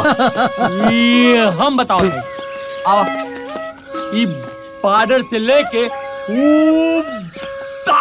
बॉर्डर तक है। हई हाय हई खेत, हई खेत राउर हाँ। हे महाराज रउआ तो कहत रहनी ओ हा भैया कि हम साल में 4-5 लाख के गल्ला बेच दे ही ना, ऐसे ही हवा में फेंकत रहनी है का? कौनो बात ना बाबूजी, शादी से पहले हर बेटा लोग अपना आपके राजा दशरथ समझेला। अरे रे रे रे समधी जी, अरे होला होला कौनो बात नहीं समधी जी। शादी ब्याह में थोड़ा बहुत झूठ फूट हो जाएला, अब कौनो बात ना। चली चली चली चली आई चली। आई आई आई आई रौरा के पाके तो हम धन्य हो गए नी। अरे आई आई आई आई आई आई हे समधी जी, हाँ ई उहे होटलिया हनु है जहाँ राउर अड्डा रहे, हाँ। याद बा? अरे पहली बार ही मिलल रहनी हमनी। उहे है वो हमारे परिचित का भैया। तो एगो काम करी नु, बताई। चली पुरान याद ताजा कल जाओ। अरे है ना आवा। चल चल आई बिल्कुल आई आई आई आई जी। इधर राउरे दुकान और राउर अड्डा। हाँ, बैठी ठीक है। बैठी बैठी। ए भैया एक प्लेट में दूधू को गुलाब जामुन आ कचौड़ी ले आवा। ए समझी जी खैला पियला में कोनो कोताही ना होके ना के ना एकदम चाहिए। सवाल ना उठा। खाल पियल दे है ना बाबूजी। अब मालूम बा समझी जी, रौरा से जौन अपनापन मिलेला नु, कसम से मजा आ जाला। चीता के बोलावो तनी। हेलो हेलो चीता कहाँ बाड़ो? अरे यही बाजारे में। अरे जा मर्दे, तू बाजारे में बाड़ो, हम अपना समधी जी के साथे सत्कार होटल में आयल बानी जा। तू मार्केट घुमताड़ का मर्दा, जल्दी आवा। अच्छा आवा तानी आवा आवा आवा। खा बेटा खा, है ले ले ले ले गौरी ले, पकड़ पकड़ पकड़ पकड़। बस खा खा। बढ़िया बा, का स्वाद बा। अरे वाह वाह वाह वाह वाह। ए समधी जी, ये हवे हमार चीता पहलवान। हाँ, देखते हैं। बैठा बैठा बैठा बैठा बाबू। खायल पियल शरीर लागत हो। ए बबुआ, अरे और ही गुलाब जामुन कचौड़ी ले आवा। और हाँ एगो दूगो ना 20 गो रसगुल्ला ले आइहो। अरे चिता ये हमार समधी जी हवन बुझला। हाँ नमस्ते नमस्ते। द भैया ला ला चिता बाबू खा पहलवान ना हुआ। बाप रे बाप।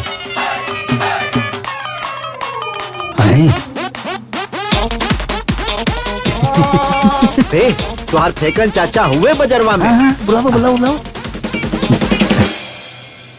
अरे हे फेकन कहाँ बाड़ो?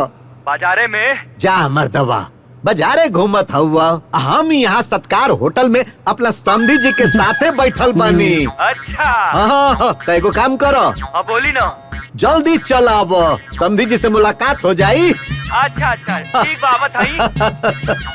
हाँ अब ये जे फेंकना हानू अरे गांव भर में का कहीं एक जुबान कहनू तो 10 गो 20 गो 50 गो लड़का लेके आ जाला। हे भगवान हे दादा।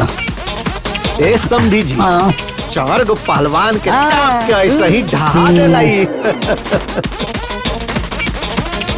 तू खा अरे खा चिता खा। अरे और 20 को ले आवा भाई। हे भगवान।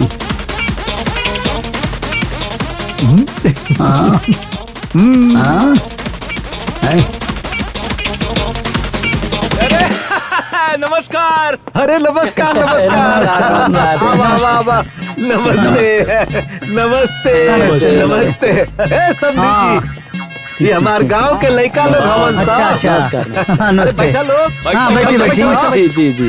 अरे भैया इन लोगन के भी गुलाब जामुन कचौड़ी परोस द भाई द गरबा गरम कचौड़ी भेजा। द सबके द भाई द ए भाई अरे ले आवा हमरा चीता के प्लेट में 10 गो औरी डाला। हाँ द इन करा के द। राक्षस है हकारे भैया।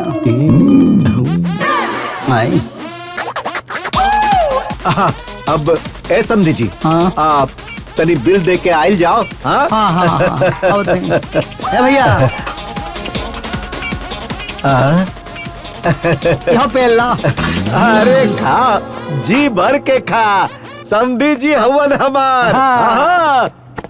हाँ भैया कितना पैसा भैल? 5,500।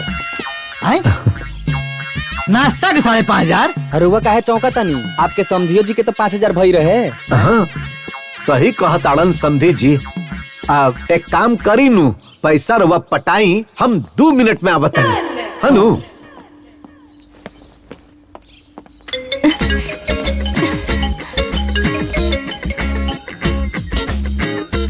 हाँ भाऊजी कैसन दृश्य रहला हो जा।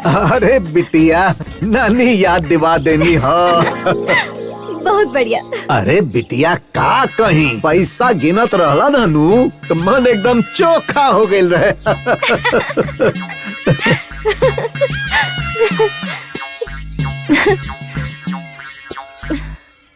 यह तो एहसास दिलावे के बाना बाबूजी कि दर्द सबके बराबर होला, चाहे वो बेटा वाला रहे चाहे बेटी वाला।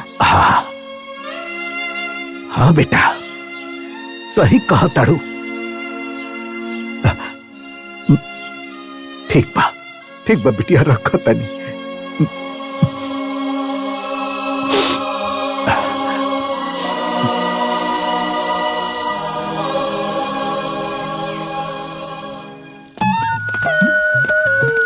हे भैया हाँ चल अगुस बात कर जाए। चल आओ उठा चल लगा।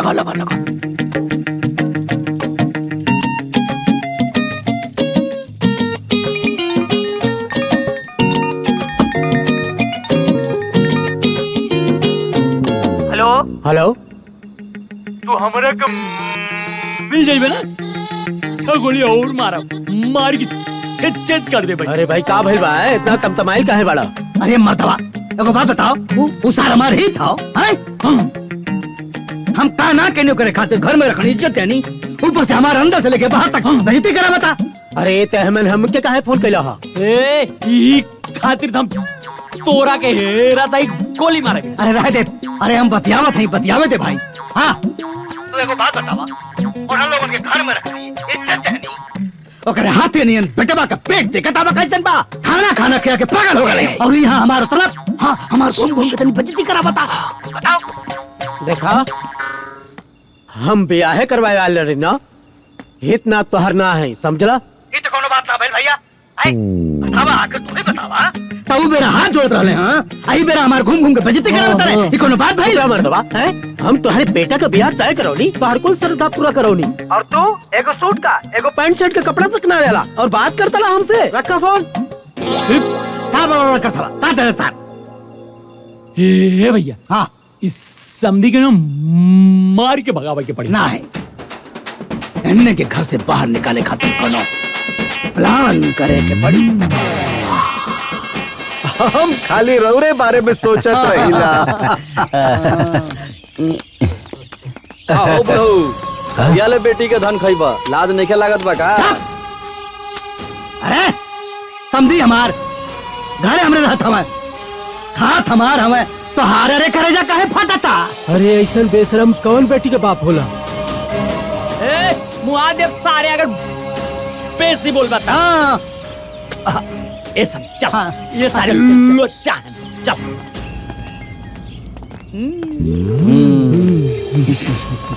हाँ समझी हमार खात हवे हमार रे। अब आओ। अरे ये बैठने जवन कहा तुम्हें को बुरा मत मानिया, हम हाथ जोड़ के माफी मांगते हैं। अरे कौन बात, चल आई रिएक्शन लेना इसका। ए भैया, हाँ कहिया ले तोहनी के बाप बेटा के इधर रहे एक बा खाए एक बा। रे सारे अगर हमारे समधी जी के कुछ बोलबे तो मारा फाट जाइबा। तोरा सीना में कौन मुंह दर्द है रे? तू अपने समधी के गर्दन में बेशरम के बोर्ड टंगवा दो। अब जाना तुम मारब रे। अरे तू 1 फुट खावा 2 फुट के हो जाइबा। बात किनके पूरा मत। हाँ चल हट। मारा सराव गिरा के तो के। ए बेटी, अब तक गांव वाला लोग भी हमने के ताना मारत ताड़े। हाँ दीदी, अब तो बड़ा लाज लगा था। अब तो पूरा गांव वाले यही कहता ना कि बेटी बहन के घरे कबले बैठ के खाई हंसा। ए बिटिया, तू हमने के यहाँ से चल जाए था, तू होता। अरे हम सबके नाम इतिहास में लिखा जाए।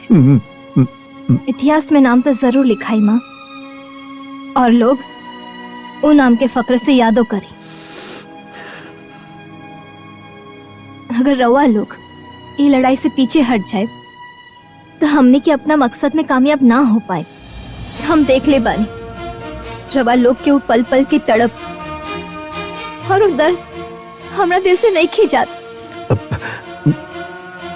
ये लड़ाई वो हर बेटी वाला खातिर बाटे, ताकि फिर कभी केहू के घर ना बिका।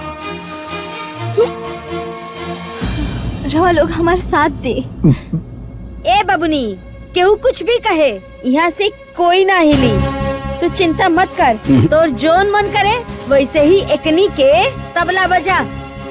बाकी हम सब यहाँ डटल रहब सब। हाँ दीदी, हम साथे बानी।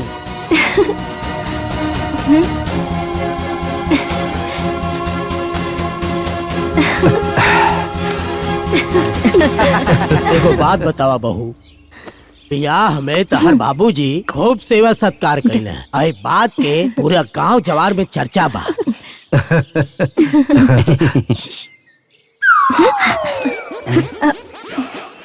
अच्छा बाबूजी, ननन जी के शादी में राव आदर सत्कार ना भय रहे का? अरे आपन सेवा सत्कार तकनीक खूब करावेला सन, जब आपन बारी आवेला तकनीक नानी याद आ जा। एकदम सही कहानी। हे महाराज, अरे रउआ पीतल के थरिया में ना खैले रही का? अरे पितरिया थरिया छोड़ी, हमरा बरा एकनी के पतलो घट गइल रहे। रउआ लोगन के कपड़ा सिलाई रहल के ना? हाँ हाँ।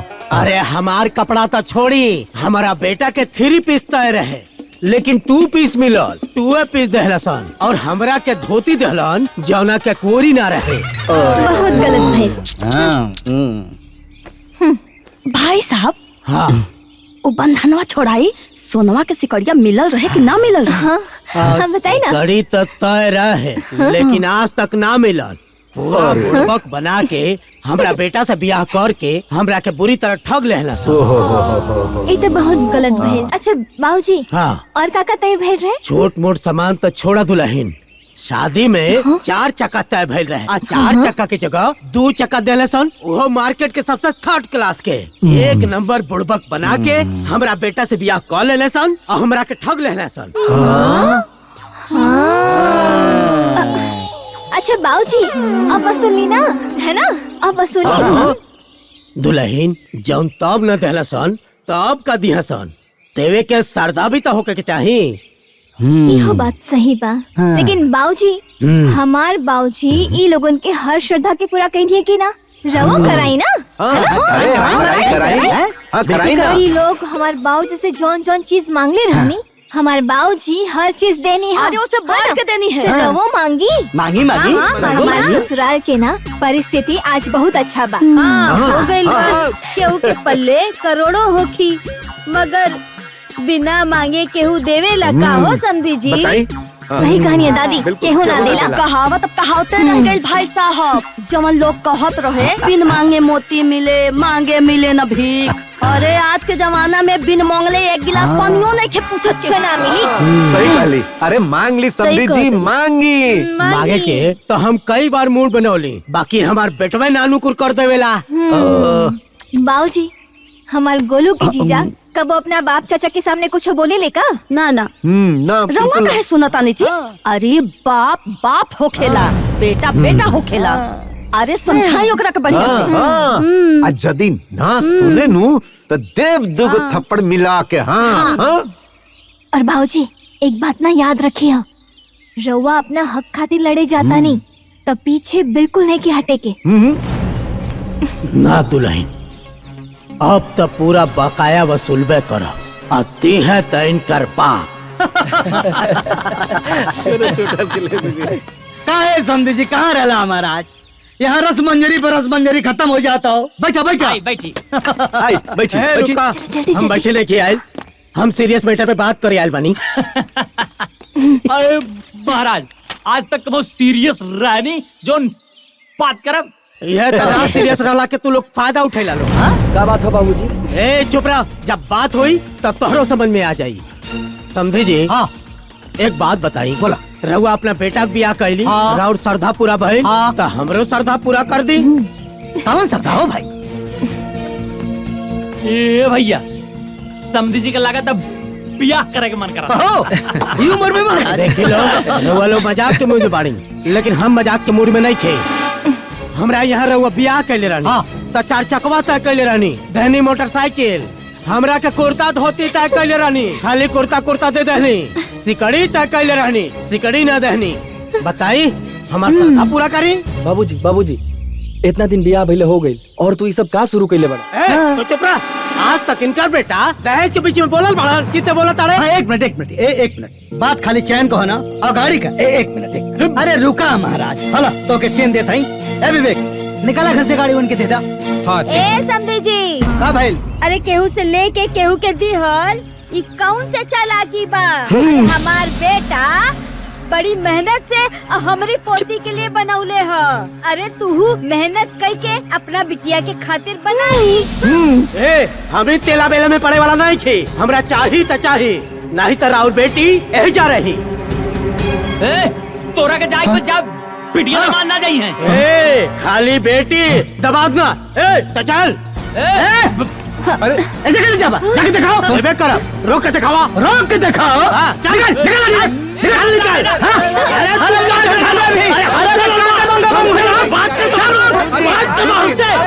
अरे बकवास मत करा। ए समधी जी, समधी हो के लाठी लठौल करे में अच्छा बाबूजी एगो गाड़ी और एगो सिकड़ी खातिर रवा हमार ननन जी के नैहरी में छोड़ दे, एक ठीक ना नो लागी। कौनो भी समस्या के समाधान शांति से होला और हमारे ससुर जी ना दिल के बहुत अमीर है। इना राउर हर श्रद्धा के पूरा कर दी है। हाँ?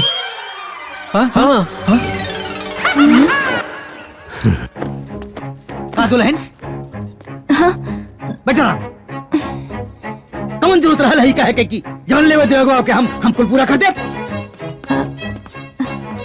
ओ बाबूजी, अगर दोनों समधियन के बीच में लाठा लाठी हो जाए तो का प्रतिष्ठा रहे? अब बताओ। और सच कहे बाबूजी, जौन तय भर रहे देवे के वो देवे के चाहे।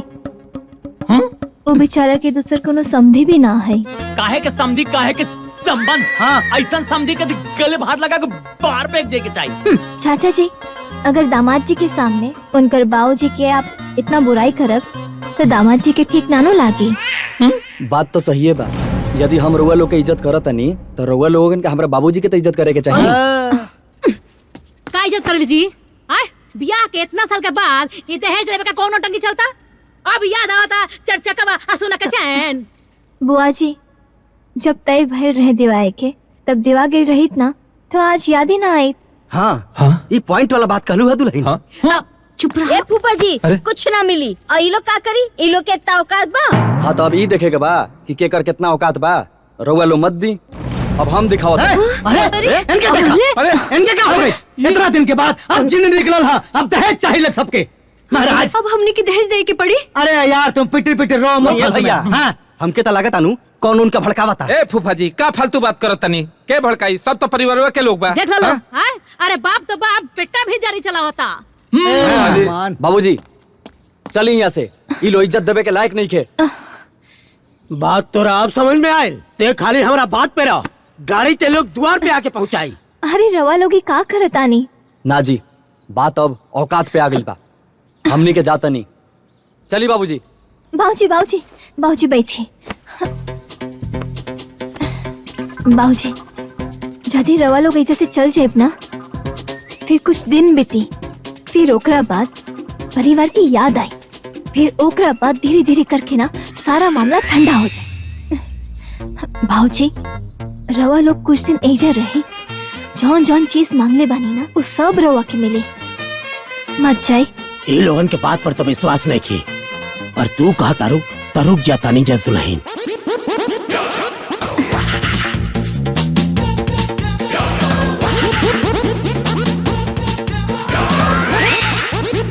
मन तो यह करा था कि उठाई लाठी और दौड़ा दौड़ा के समझे के मारी और मार मार के भगा दी।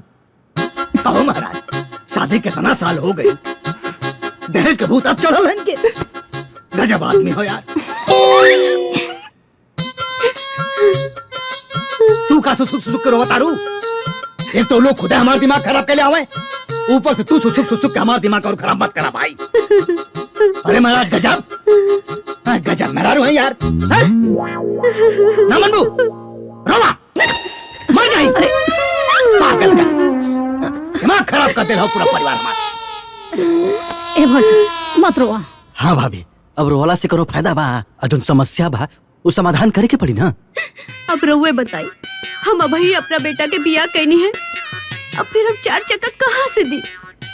अरे भौजी, ये सब धमकी हो, तू इतना सीरियस मत होका।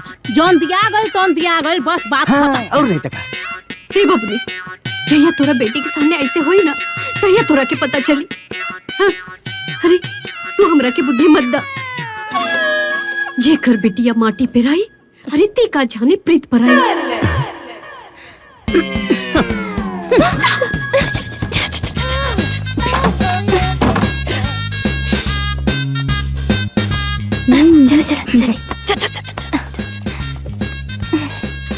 आज पता चल गई कि केकरा मन में केकरा प्रति कितना मान सम्मान बा। देखनिए भौजी केंगा बोली हो?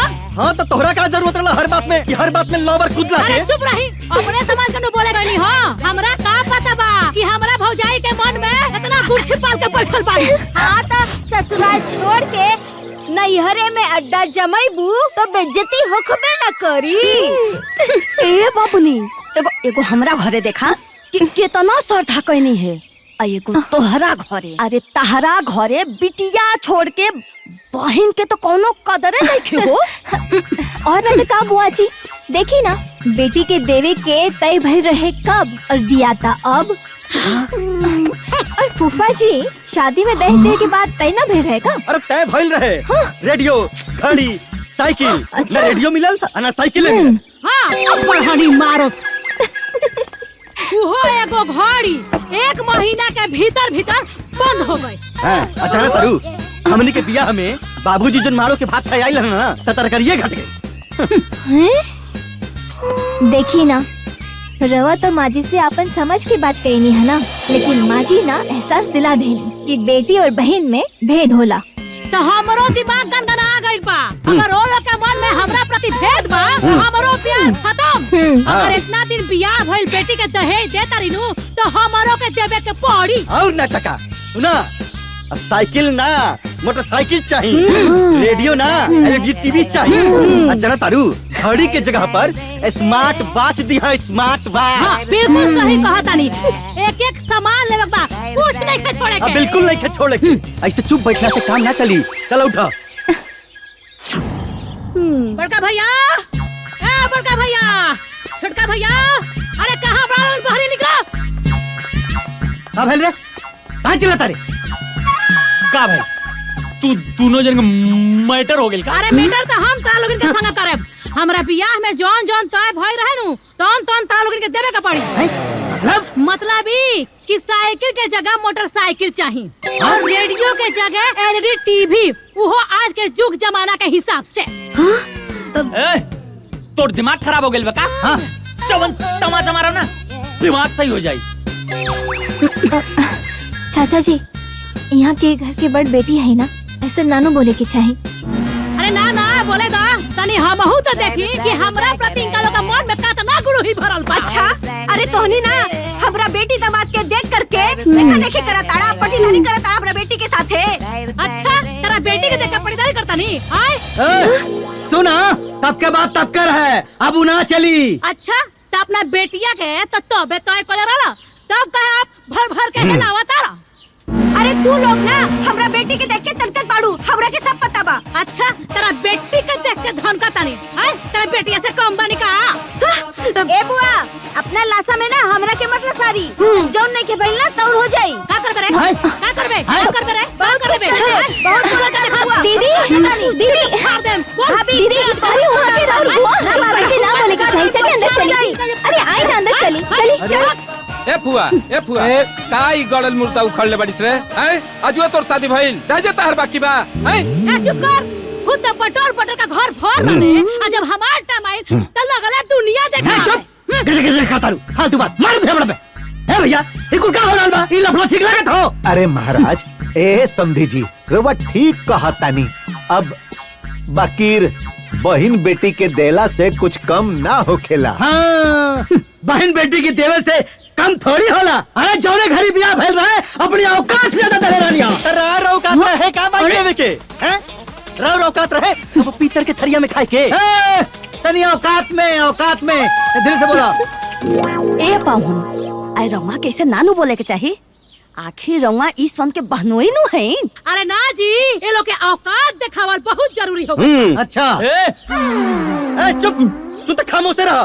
सार बारा सार लेखन रह मास्टर है हम तो जितना धिया पुता कमाला के ले ना उतना हम अकेले कमाई ले।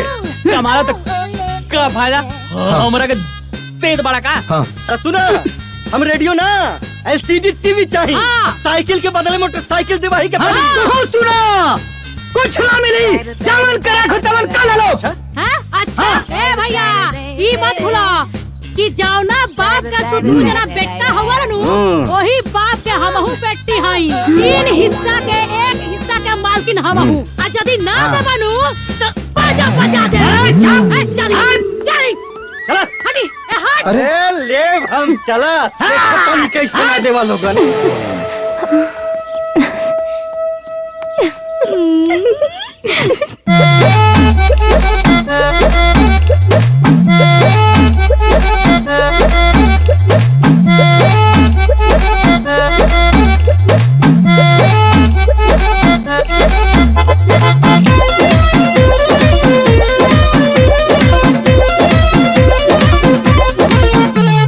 दुल्हन ही दहेज हवे समधी तू मानला, असली लक्ष्मी हमारा तू बेटी के जानला।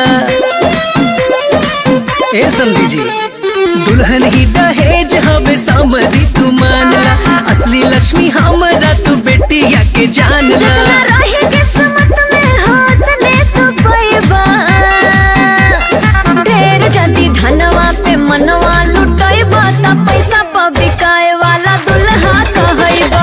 ढेर जदी धनवा पे मनवा लुटाइबा त पैसा प बिकाए वाला दुल्हा कहैबा।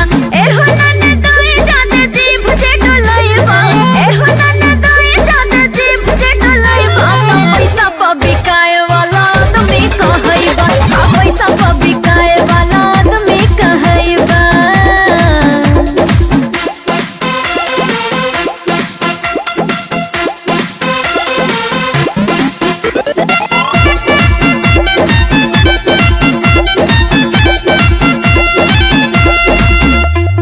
अब लेना दहेज खातिर कैला एतराज हो, कवन भूत पार पर चढ़ गइल आज हो। घर में एना न तो बढ़ावा जानी रोस हो, जितना मिलल करे में कर संतोष हो। एक नंबर के लालची तू जग में कहैबा, एक नंबर के लालची तू जग में कहैबा। तू पैसा प बिकाए वाला दुल्हा कहैबा, पैसा प बिकाए वाला दुल्हा कहैबा। बुझाइल माची।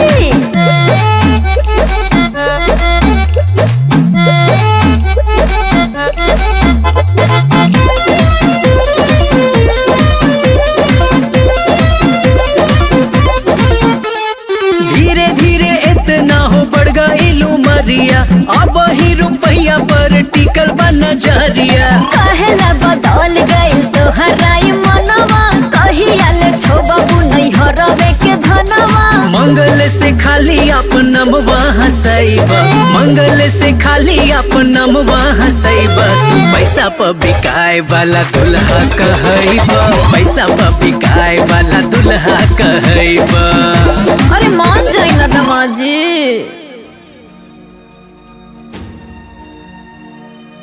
अब चाहे आबाद हुई चाहे बर्बाद, ई सब करे खातिर तो पैसा के बंदोबस्त करे ही के पड़ी ना। लेकिन हम कतनो कोशिश करब तो 18-20 लाख के तो व्यवस्था ना हो पाई। अरे तो 18-20 लाख रुपया हम कहाँ से लाइबे दादा? बाबूजी, हाँ हम कुछ बोली का? हाँ बहू बोला। रउआ जमीन पर पैसा उठा ली। हाँ हाँ ना ये काम ना करे बहू। हमार बाप दादा भीख मांगे खा ले रहे लोग, लेकिन जमीन के एक बीता ना बचलस। हमार हिम्मत नहीं खे काम करे के। हम जमीन पे तो कर्ज ना ले। हमार बाबूजी के भी राउर श्रद्धा पुरावे खातिर अपन जमीन बेचे के पड़ल रहे। हमार बाबूजी के भी उतना ही तकलीफ भइल रहे जितना आज रवा होता। बाकी बात तब प्रतिष्ठा की रहे और बात आज भी प्रतिष्ठा के बा। बात तो सही बा। ना ना ना समझी जी, हम जमीन ना बेच पाए। जमीन बेचब तो हमार कलेजा फाट जाई। अब सही कहा तानी समधी जी। अरे बिल्कुल ऐसा ही हमरो कलेजा फाटल रहे। बाकी हम जमीन बेचे खातिर थोड़ी ना कहा तानी बाबूजी। जमीन बैंक में मोर्गेज कर ली और अपन काम निकाल ली। हाँ बाबूजी, मधु बिल्कुल ठीक कहा तारी।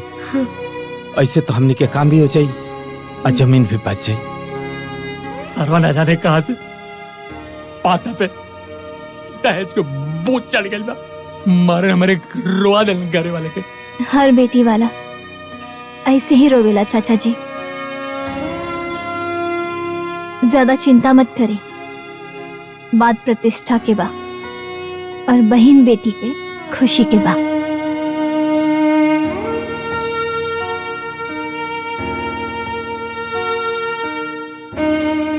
ठीक बाबू,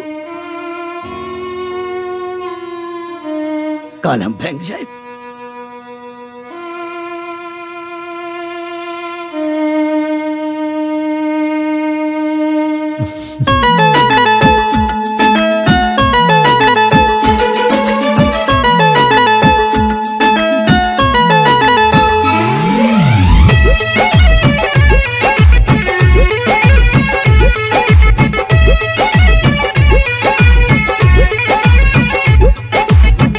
दूसरा के दर्द लागेला हाला जी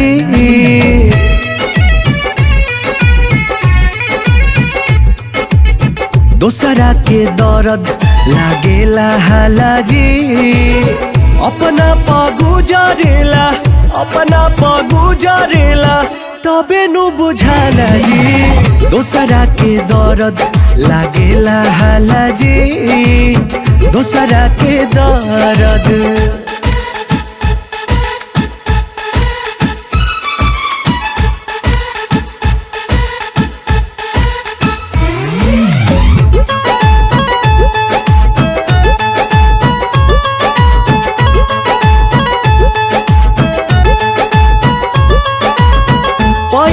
पहिल तो लोग सभे आपन दिखावे होशियारी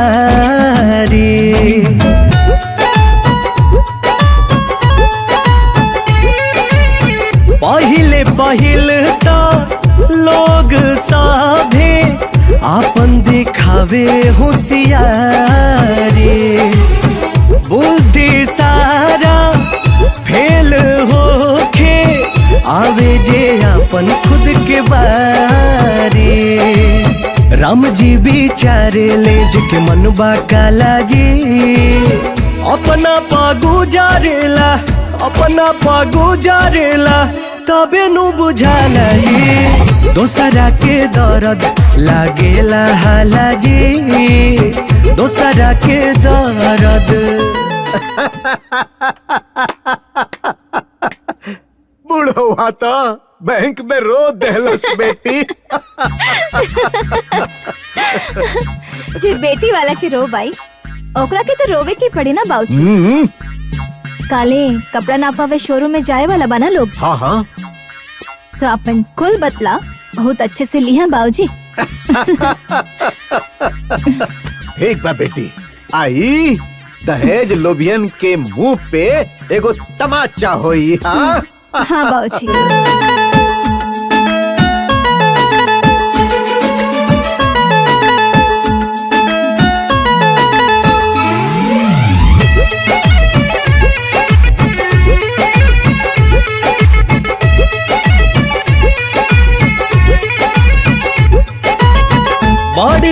बड़का लोग के पगाड़ी मिनटों में ही गिरेला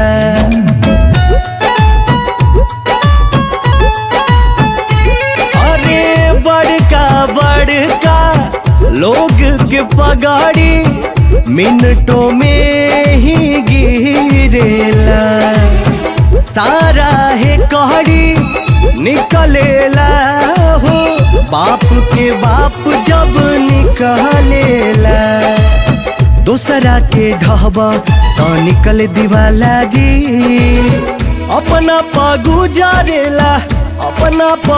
जारेला तबे नु बुझाला जी दूसरा के दर्द लागेला हाला जी दूसरा के दर्द ए बेटी जब अपना पे गुजरेला ना तब पता चलेला कि तकलीफ का होला सब एक हमारा के बर्बाद करके घर छोड़ के चल गए पता ना कहां से ओकरा के हमनी के बराबरी के बोझ चढ़ गइल बा वो कहल जाला ना लाभ हानि जीवन मरण जस सब जस विधि होय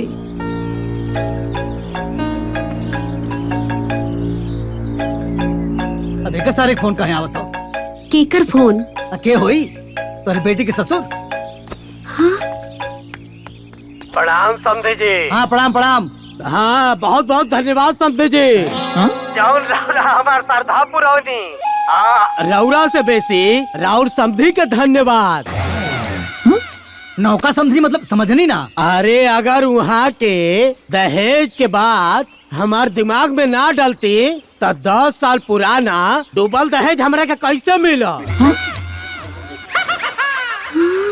अब की बेरा आए तकारे से आए चले ठीक बा प्रणाम समझे जी आई हो दादा हाय देखी हाँ घर के भेदी लंका ढाए। जेकरा के घर में शरण देनी वही आके हमारे घर लौट डाले। अरे घर उजाड़ के घर में बैठल बा।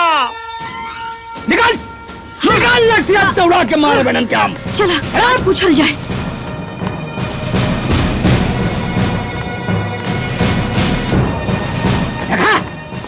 पैसा नहीं बैठ के हुआ था।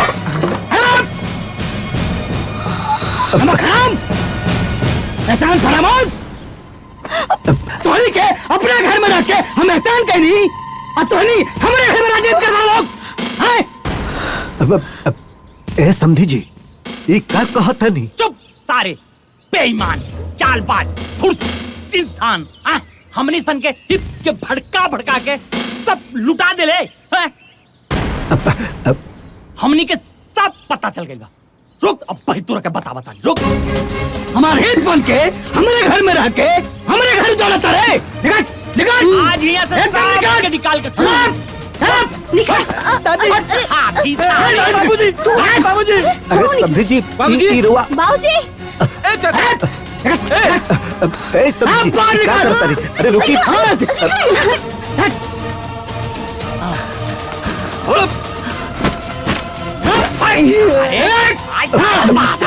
समधी जी बाबूजी बाबूजी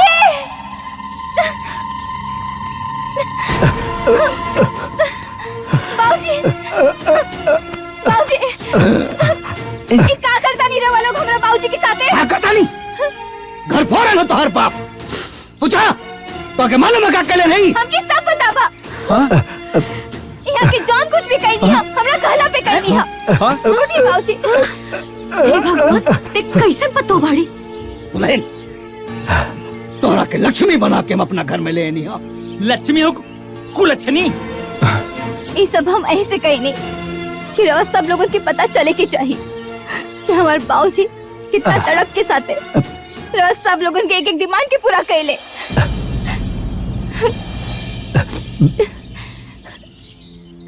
दिल भी एक जैसे होला, दर्द भी एक के जैसे होला, आंसू भी एक के जैसे होला। ओकरा बाद भी ये बेटा वाला एगो बेटी वाला के दर्द काहे नहीं के समझत। आखिर ये दहेज के जौन लहू लोगन के मुंह में चढ़ गइल बा वो कैसे छूटी? ये घर से खाली हमार बाबूजी, हमार माई, हमार दादी, हमार भैया ना हम वही घर से जाए। काहे कि हमार बाबूजी के बाजू में अभी उतना दम बा कि वो अपना बेटी के जीवन भर अपना साथे रख सकीले। एगो बेटी के कन्यादान देला के बाद भी लोग लाज मर्यादा सब भूल के अपना बेटी के ससुराल में पानी पिए ले, अन्न खाए ले और साथ ही साथ समाज के ताना भी सुन ले। इस सिर्फ और सिर्फ रोज सब लोग उनके सबक सिखावे खाते, एहसास दिलावे खाते। बाकी अब हम ऐसा ना रहा, हमने के जाता नहीं सर। चलिए बाबूजी। मधु, ए मधु, अरे रुक जा।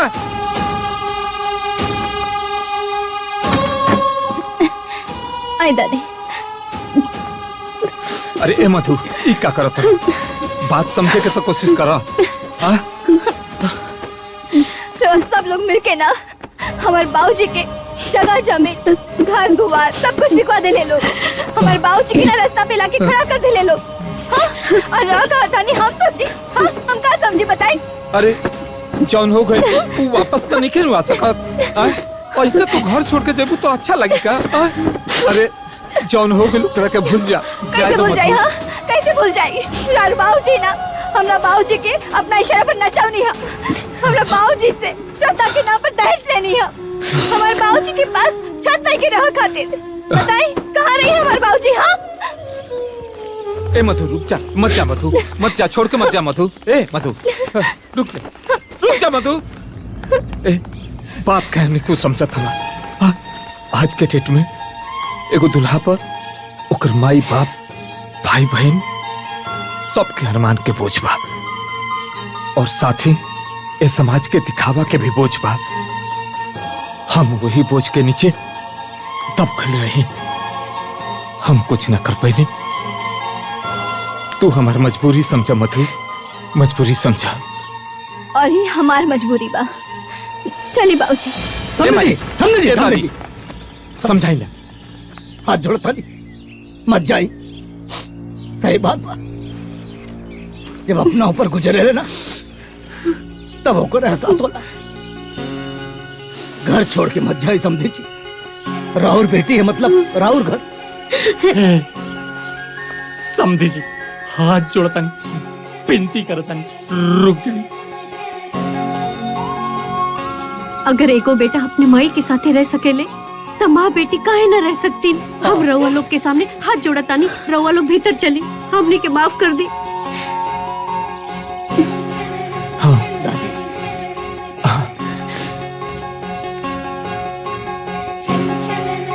दादी, रहुआ तो हमारे माई की उम्र के बाड़ी। रहुआ सब यहाँ से चल जाए तो हम पाप का प्रायश्चित कैसे करब? घर छोड़ के मत जाए लोग। ए समधी जी, एक तो पहले ही हम अपना बेटी के घर के अन्न खा के गलती कर देले बने, अब फिर वही गलती मत कराई। समझे जी को बात बताई, सारा नियम कानून खाली बेटी खातिर काहे होला, बेटा खातिर काहे ना। हम आज इस समाज के जितना नियम कानून रहे सबके विरोध करता नहीं, और रहुआ से हाथ जोड़ के अनुरोध करता नहीं, घर छोड़ के मत जाए। बात तो सही कहा तनी, सब नियम हम बेटी वाले के खातिर काहे, हमनी के राउर के अनुरोध मंजूर बा।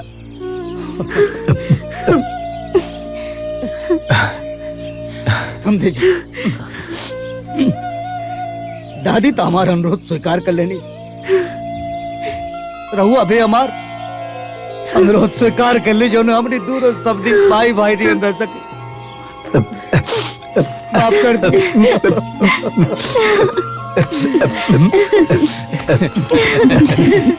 दादू जी, अब तो रुकही के बा, सब कुछ खाना पीना हो जाए, बहुत तेज भूख लागल बा। भूख लागल हो? ए विवेक जी पापा जी। तनी खांचा उठाओ और हंसिया, जाके खेत से एक खांचा बरसिंग काट के लाओ, उनके दबा के खिलाओ।